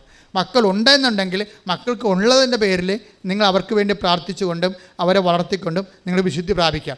എൻ്റെ മക്കളുണ്ടോ ഇല്ലയോ എന്നുള്ളതല്ല പ്രശ്നം. Are you in the kingdom of God or not? ദൈവം അത്രയും നോക്കത്തുള്ളൂ. നിങ്ങൾ ദൈവരാജ്യത്തിലാണോ അല്ലയോ? നിങ്ങൾ ദൈവരാജ്യത്തിലാണെങ്കിൽ ഈ ലോകത്തിൻ്റെ പല ആൾക്കാർക്ക് ഉള്ള പല സംഭവങ്ങളും നിങ്ങൾക്കില്ല എന്ന് വിചാരിച്ചുകൊണ്ട് നിങ്ങൾ ദൈവപൈതൽ എന്ന രീതിയിലുള്ള നിങ്ങളുടെ ആന്തരിക സന്തോഷത്തെ ആരും എടുത്ത് കളയത്തില്ല. ഈശോ പറഞ്ഞിട്ടുണ്ട്, അന്നാളുകളിൽ ഞാൻ നിങ്ങൾക്ക് തരുന്ന സന്തോഷം ആരും നിങ്ങൾ ഇന്ന് take the word of God. യോഹന്നാൻ 16:22. അതുപോലെ നിങ്ങളും ദുഃഖിതരാണ്, എന്നാൽ ഞാൻ വീണ്ടും നിങ്ങളെ കാണും, അപ്പോൾ നിങ്ങളുടെ ഹൃദയം സന്തോഷിക്കും, നിങ്ങളുടെ ആ സന്തോഷം ആരും നിങ്ങളിൽ നിന്ന് എടുത്തു കളയുകയുമില്ല. ഈശോയുടെ വാഗ്ദാനങ്ങൾ ഒന്നാണ് എടുത്തു കളയാത്ത സന്തോഷം. എടുത്തു കളയാത്ത സന്തോഷം ആർക്കും എടുത്തു കളയാൻ പറ്റുന്ന സന്തോഷം ആന്തരികമായ സന്തോഷമാണ്. ഈ സന്തോഷമാണ് നമ്മൾ നേരത്തെ കണ്ടത്. മത്തായിയുടെ സുവിശേഷത്തിൽ നമ്മൾ കണ്ടില്ലേ 13:44. അതും ഇപ്പോൾ യോഹന്നാൻ 16:22 ലിങ്ക് ചെയ്യേണ്ടതാണ്. എടുത്തു കളയാനാവാത്ത സന്തോഷം എന്നുവെച്ചാൽ എടുത്തു കളയാൻ മരണത്തിനോ ജീവനോ അതുപോലെ തന്നെ ഈ ലോകത്തുള്ള അവസ്ഥകൾക്കോ രോഗങ്ങൾക്കോ പീഡനങ്ങൾക്കോ എടുത്തു കളയാൻ പറ്റുന്ന സന്തോഷമാണ് ആന്തരിക സന്തോഷം ഈശോ നൽകുന്നത്. അപ്പോൾ നിങ്ങൾ എപ്പോഴും ചെയ്യേണ്ട ഒരു കാര്യം ഈ അഭിഷേക സന്തോഷത്തിന് വേണ്ടി എപ്പോഴും ഒരു ആധ്യാത്മികതയിലെ പ്രധാനപ്പെട്ട ഒരു സംഭവമാണ് ആന്തരിക അഭിഷേക സന്തോഷം. അതിനാണ് ഈ ഇഷ്യൂസൊക്കെ എല്ലാം ഡെവലപ്പ് ചെയ്ത് വരുമ്പോഴും അതിൻ്റെ പിന്നിൽ ദൈവം തരാനാണ് ഉദ്ദേശിക്കുന്നത്. അതാണ് നമ്മൾ ചോദിക്കുന്നത്. ഭൗതികമായ വിഷയമായിരിക്കാം, പക്ഷേ ഈ ഭൗതികമായ വിഷയം എത്തിച്ചേരുന്നതിനുള്ളിൽ ദൈവം നിങ്ങളെ ആന്തരികമായ സന്തോഷത്തിൽ ഉറപ്പിച്ച് നിർത്തും. അങ്ങനെയാണ് മനുഷ്യാത്മാവ് കൃപയിൽ വളരണതും മഹത്വം പ്രാപിക്കുന്നതും. നമ്മൾ ലോകത്തിൻ്റെ ആവശ്യങ്ങൾക്ക് വേണ്ടിയാണ് ദൈവത്തെ സമീപിക്കത്തുള്ളത്. ദൈവത്തിന് അറിയാം. ആ ഒരു ലൂപ്പ് ഹോൾ പ്രൊവിഷൻ ഉപയോഗിച്ചുകൊണ്ടാണ് ദൈവം നിത്യജീവിതത്തിന് വേണ്ടി നമ്മുടെ ആത്മാവിനെ കൃപയിൽ ഒരുക്കണത്. കൈയടിച്ച് കർത്താവിനെ ഹല്ലേലൂയ ഹല്ലേലൂയ ഹല്ലേലൂയ ആരാധന ആരാധന ഹല്ലേലൂയ യേശുവേ നന്ദി ആരാധന യേശു ആരാധന ആരാധന ആരാധന യേശു ആരാധന. ഇപ്പോൾ ഈ നീ ഓടണ്ട, ധൃതിക്ക് ഓടണ്ട, നീ വ്യഗ്രത കാണിക്കേണ്ട എന്ന് അവളോട് കമ്മ്യൂണിക്കേറ്റ് ചെയ്തപ്പോൾ ഇവൾ ഓക്കെ ആയി. അപ്പോൾ ഓക്കെ അപ്പോൾ കർത്താവിനോട് പറഞ്ഞത് എനിക്ക് നാട്ടിലെവിടെയെങ്കിലും ജോലി കിട്ടിയാൽ മതി, പ്രശ്നങ്ങളൊന്നുമില്ല, ഞാൻ ഹാപ്പിയാണെന്ന് പറഞ്ഞു. എനിക്കിപ്പോൾ വിദേശത്ത് തന്നെ പോകണം നിർബന്ധമൊന്നുമില്ല എന്ന് പറയുമ്പോൾ അപ്പോൾ ആന്തരികമായിട്ട് അവൾ കണ്ടൻറ്റഡായി ശരിക്കും.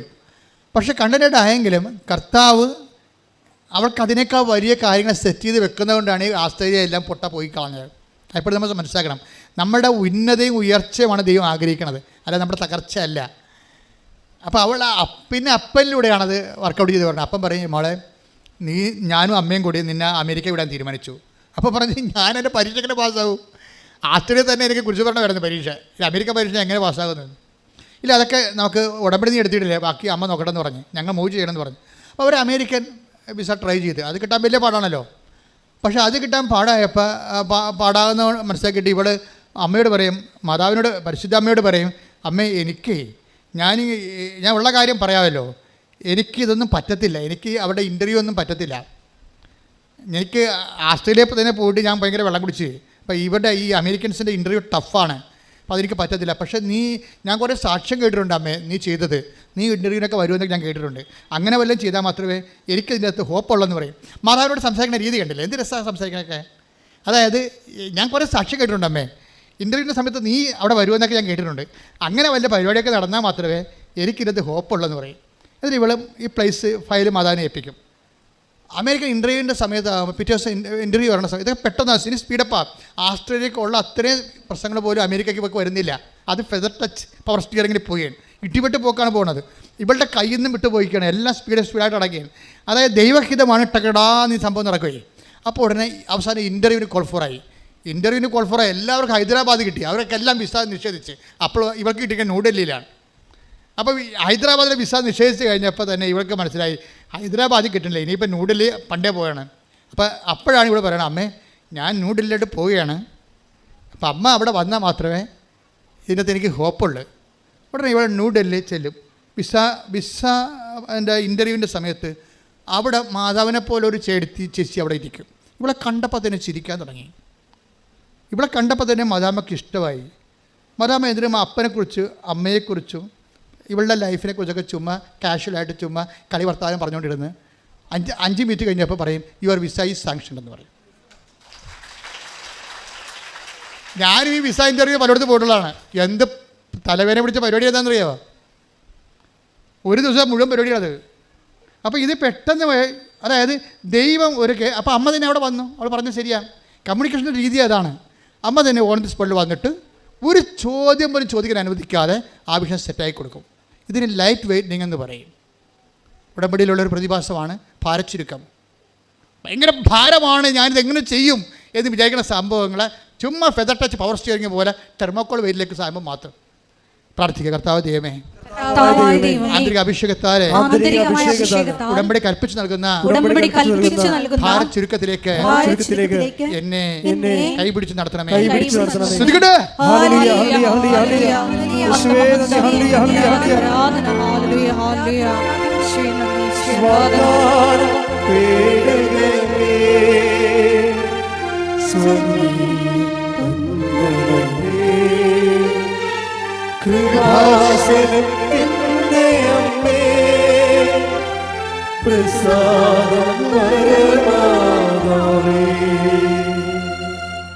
അതായത് നമ്മൾ ടൈം ഷോർട്ടനിങ് ഉണ്ട്. ഇതിനകത്ത് ടൈം ഷോർട്ടനിങ് ഉണ്ട്. പറയുന്നത് ആസ്ട്രേലിയ 3 കൊല്ലം 3 പ്രാവശ്യം ഇൻ്റർവ്യൂ ചെയ്യാവുന്ന കാര്യമാണ് അമേരിക്കയിൽ വിതിൻ നോ ടൈം പെട്ടെന്ന് സെറ്റാകണത്. അതാണ് ടൈം ഷോർട്ടനിങ്ങും. ഇനി ഇതിനകത്തൊരു നോട്ട് ബൈ മെറിറ്റ് വർക്ക് ചെയ്യുന്നുണ്ട്. ഉടമ്പടിയിലെ ഒരു പ്രിൻസിപ്പിളാണ് നോട്ട് ബൈ മെറിറ്റ്. കാര്യം ഈ വിസേൻ്റെ സമയത്ത് വീണ്ടും ബാങ്കുകാർ പറഞ്ഞു നിങ്ങളെ ഗ്യാരണ്ടർ വെക്കണം, അല്ലെങ്കിൽ നിങ്ങൾ ലോണിന് വേണ്ടി പറമ്പ് തരണമെന്ന് പറഞ്ഞു. ഇവിടെ പറമ്പുമില്ല. അപ്പോൾ ഇവർക്ക് സങ്കടമായി. ഇപ്പോൾ പഴയ അവസ്ഥയായി. ആസ്ട്രേലിയയിൽ ഇങ്ങനെയാണ് സംഭവം പോണത്. കാശ് വെക്കാൻ പറയുമ്പോൾ കാശ് ഉണ്ടാകത്തില്ല, പിന്നെ എന്ത് പറമ്പും ഉണ്ടാകത്തില്ല, പിന്നെ ക്യാൻസലാവും. വീണ്ടും ആ വിഷയത്തിൽ ചെന്ന്.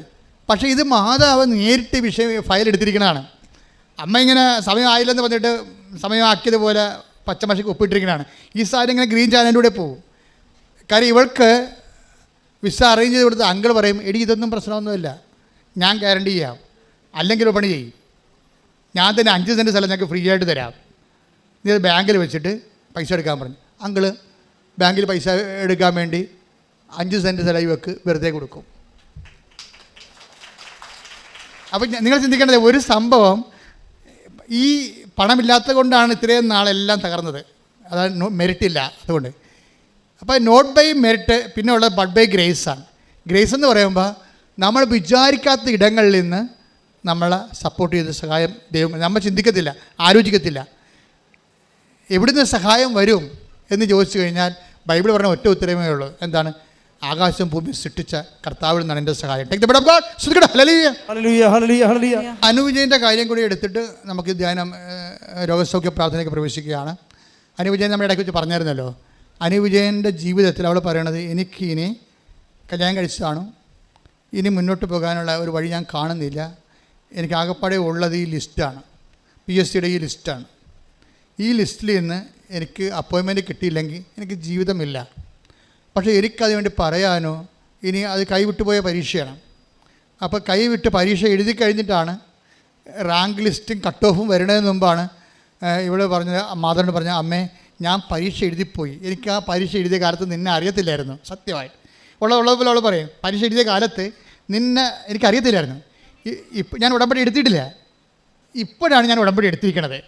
അതുകൊണ്ട് ഈ ഉടമ്പടി ഞാൻ പരീക്ഷ എഴുതുന്നതിന് മുമ്പ് എടുത്തതായിട്ട് നീ കണക്കാക്കണം. അതായത് ടൈം ഷോർട്ടിങ് എന്ന് പറയുന്ന സംഭവം, അതായത് ആൾക്കാർക്ക് ദൈവത്തോട് സംസാരിക്കുന്ന രീതി കണ്ടില്ലേ, എന്ത് അധികാരമായിട്ടാണ്, എന്ത് ദൈവസ്നേഹത്തോട് സംസാരിക്കുന്നത്. അമ്മയോട് പറഞ്ഞു, അമ്മേ എൻ്റെ അവസ്ഥ ഞാൻ പെട്ടിരിക്കുകയാണ്. അതായത് എനിക്കറിയത്തില്ലായിരുന്നു നീ ഉള്ള കാര്യവും നീ ഉടമ്പടിയിലൂടെ എല്ലാവരും സഹായിക്കുന്ന കാര്യം എനിക്കറിയത്തില്ലായിരുന്നു. ആക്കുമ്പോൾ ഞാൻ PSC പരീക്ഷ എഴുതിയത്, ഇപ്പം ഞാൻ ഉടമ്പടി എടുത്തു. അപ്പോൾ നീ എന്താ ചെയ്യേണ്ടത്? ഈ ഉടമ്പടി ഞാൻ പണ്ടെടുത്തതായിട്ട് നീ കണക്കിലെടുക്കണം. ഈ ആൾക്കാർ സംസാരിക്കുന്ന രീതി കണ്ടില്ലേ. അമ്മ അതുപോലെ തന്നെ ഇവിടെ പണ്ടെടുത്തതായിട്ട് കണക്കാക്കി. പിറ്റേ ദിവസം കട്ട് ഓഫ് മാർക്ക് വന്നു, 16 കട്ട് ഓഫ് മാർക്ക് വന്നു. കോട്ടയം ജില്ലയിൽ ആദ്യമായിട്ട് ജന്മത്തിൽ 16 കട്ട് ഓഫ് മാർക്ക് വരുന്നത്. 1 മാസം കഴിഞ്ഞപ്പോൾ ഇവിടെ അപ്പോയിൻറ്റഡ് ആയി. അതായത് ദൈവത്തിൻ്റെ കൂടെ ഇതുപോലെ മനുഷ്യന്മാർ വീട്ടിലുള്ളൊരു അംഗത്തെ പോലെ ദൈവസ്നേഹത്തോടെ സംസാരിച്ചുകൊണ്ട്, സത്യസന്ധമായ ദൈവത്തിന് വേണ്ടി ജീവിച്ചുകൊണ്ട്, സത്യസന്ധമായി ഈ ഉടമ്പടിയുടെ ഭാഗമായി ജീവിതം മുന്നേറുന്ന കാഴ്ച ഓരോ ദിവസവും കൃപാസനത്തിലെ ദൈവം എല്ലാവർക്കും വേണ്ടി കാണിക്കുന്ന സാക്ഷ്യത്തിൻ്റെ കാണിക്കളാണ്. നിങ്ങളെ സാക്ഷ്യങ്ങൾ എപ്പോഴും വായിച്ചു നോക്കണം. ഓരോരുത്തരുടെ സാക്ഷ്യം നമുക്കറിയാം. ഒരു സാക്ഷ്യം എന്ന് പറഞ്ഞ ഒരു ജീവിതമാണ്. ഞാൻ ഉടമ്പടി പത്രം കൈ കിട്ടുമ്പോഴേ ഞാൻ ഓർക്കും, ദൈവമേ ഇതൊരു ജീവിതമാണല്ലോ. ഉടമ്പടി പത്രം കൈ കിട്ടുമ്പോൾ ഇവിടെ ആൾക്കാർ കൊണ്ടും തരത്തില്ലേ.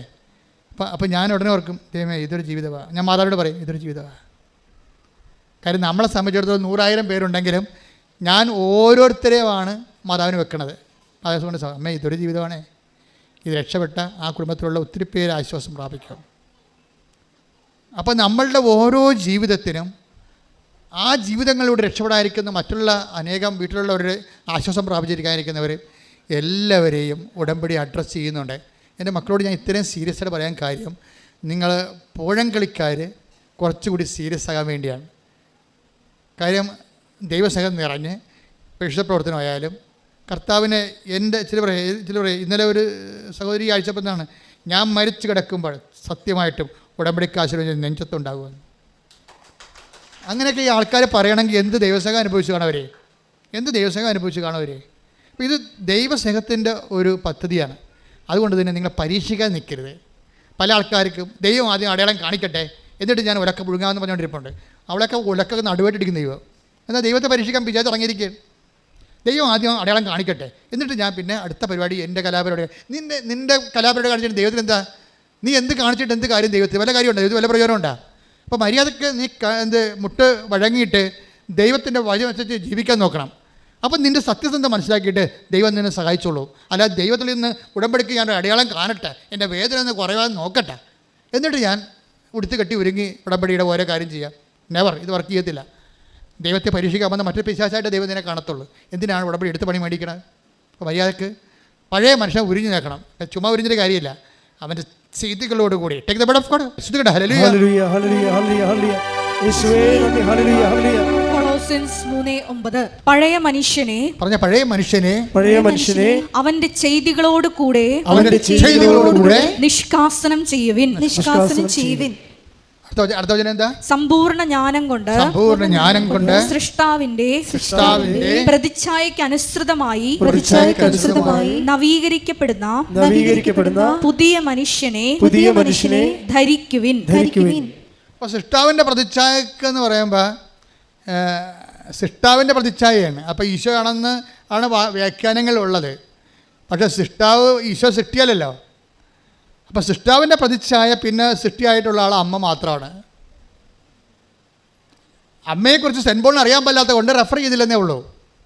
സൃഷ്ടാവിൻ്റെ പ്രതിച്ഛായ സൃഷ്ടിക്കപ്പെട്ടതാണെങ്കിൽ അത് അമ്മയാണ്. അമ്മയുടെ പ്രതിച്ഛായക്കൊത്ത് നവീകരിക്കപ്പെടണം. അമ്മയുടെ സ്നേഹം, ദൈവസ്നേഹം, അമ്മയുടെ ദൈവവിശ്വാസം, അമ്മയുടെ ശുശ്രൂഷ മനോഭാവം, അമ്മയാണ് ഈശോനെ സ്വീകരിച്ചത്, അമ്മയാണ് ഈശോനെ വളർത്തിയത്, അമ്മയാണ് ഈശോനെ ലോകത്തിന് കൊടുത്തത്, അമ്മയാണ് രക്ഷകരത്തെ പൂർത്തിയാക്കാൻ വേണ്ടി പുരുഷന് ചുവട്ട് നിന്ന് അപ്പയുടെ ജോലി പൂർത്തിയാക്കിയത്. എല്ലാം അമ്മയാണ്. അപ്പം നിൻ്റെ അമ്മയെ സ്വീകരിച്ചുകൊണ്ട്, അമ്മയുടെ ആധ്യാത്മികത സ്വീകരിച്ചുകൊണ്ട് ക്രിസ്തുവിൽ വളരാൻ വേണ്ടി ഉടമ്പടി നിന്നെ സഹായിക്കും. ആ രീതിയിലാണ് നീ ഉടമ്പടി എടുക്കുന്നുണ്ടെങ്കിൽ ബാക്കിയെല്ലാം 6:33 അനുസരിച്ച് കൊണ്ട് ചേർത്ത് നൽകും. നിങ്ങൾ ആദ്യം ദൈവരാജ്യത്തെയും അതിൻ്റെ നീതിയെയും കുറിച്ച് അന്വേഷിക്കുക. ബാക്കിയുള്ളതെല്ലാം മത്തായി 6:33 ചേർത്ത് നൽകും.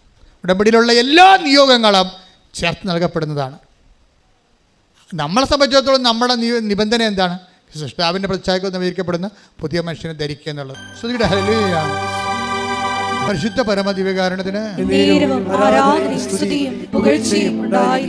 മക്കളെ രോഗസൗഖ്യ പ്രാർത്ഥന സമയമാണ്. ഒരു കൈ നെഞ്ചത്തും ഇടത് കൈ നെഞ്ചത്തും വലത് കൈ ശിരസിലും വെക്കുക.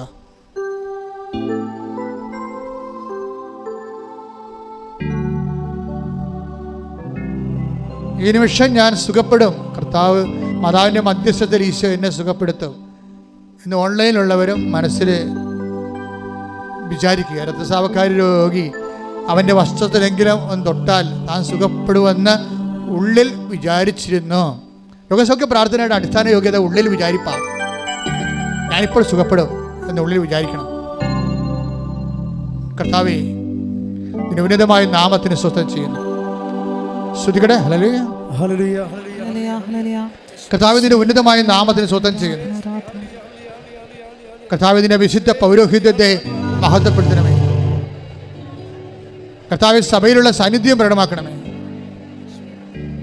38 വർഷം ഞാൻ അർപ്പിച്ച കൃപാനയുടെ യോഗ്യതയാൽ കൃപാസ്ഥാനത്താറെ ജീവനോടെ പ്രത്യക്ഷപ്പെട്ട പരിശുദ്ധ അമ്മയുടെ മാധ്യസ്ഥത കർത്താവിന്റെ തിരുമുറുപാർന്ന് വലതുകരം ആണിപ്പെടുതാർന്ന് അത്ഭുതകരം അടിപ്പിട പോലെ വൈദാക്കാലം പോലെ ദൈവിക ശക്തി ഉച്ചമുതൽ ഉള്ളംകാലം വരെ പ്രസരിക്കട്ടെ. മാരക രോഗങ്ങള് തീരാവേദികള് യേശുവിന്റെ നാമത്തില് മാറിപ്പോകട്ടെ. ശ്രുതിക്കട്ടെ. ഹല്ലേലൂയ ഹല്ലേലൂയ ഹല്ലേലൂയ ഹല്ലേലൂയ. എല്ലാ രോഗങ്ങളും സുഖപ്പെട്ടുകൊണ്ട് ആരാധനയിലൂടെ അങ്ങയുടെ നാമത്തെ മഹത്വപ്പെടുത്തണമേ. Hallelujah hallelujah. മഹത്വം മഹത്വം ആരാധന ആരാധന. ഹല്ലേലൂയ.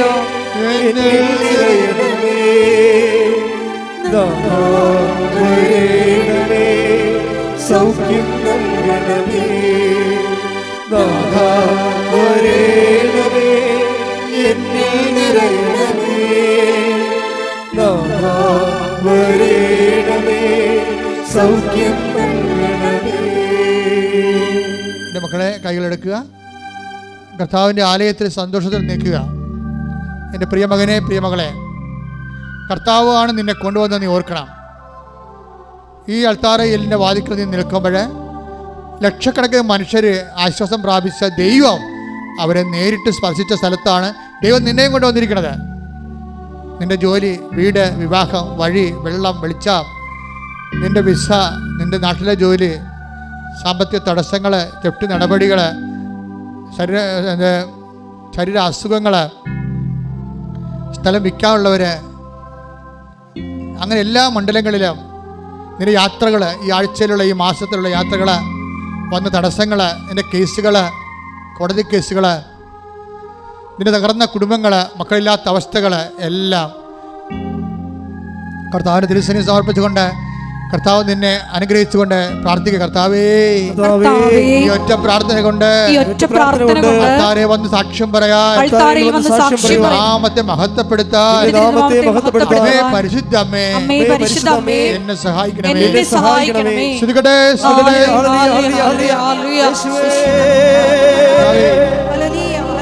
വിനീതമായ നാമത്തെ സ്വന്തം ചെയ്ത് കർത്താവേ, കർത്താവേ നിന്നെ വിശുദ്ധമായ രക്തം തളിക്കണമേ. കർത്താവേ, 38 വർഷം ഞാൻ അർപ്പിച്ച കൃപാന്റെ യോഗ്യതയാൽ കൃപാസ്ഥാനത്താരെ ജീവനോടെ പ്രത്യക്ഷപ്പെട്ട മാതാവിന്റെ മധ്യസ്ഥതയാൽ ജീവിത ദുരിതങ്ങള്, ജീവിത തടസ്സങ്ങള്, ജീവിത സങ്കടങ്ങളുടെ കാരണങ്ങള് യേശുവിന്റെ നാമത്തില് മാറിപ്പോകട്ടെ. ശ്രദ്ധിക്കട്ടെ.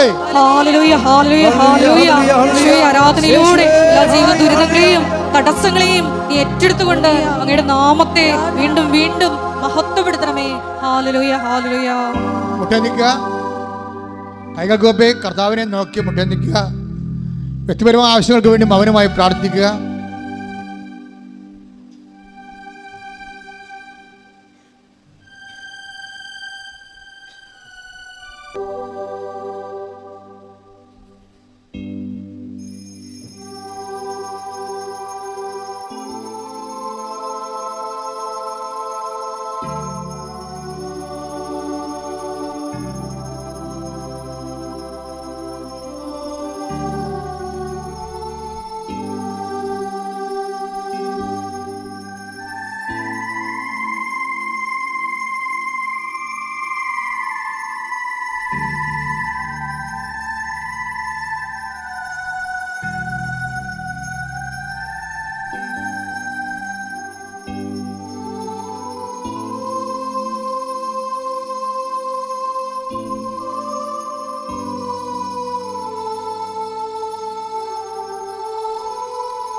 പരിശുദ്ധ പരമമാ ദിവ്യകാരുണ്യമേ,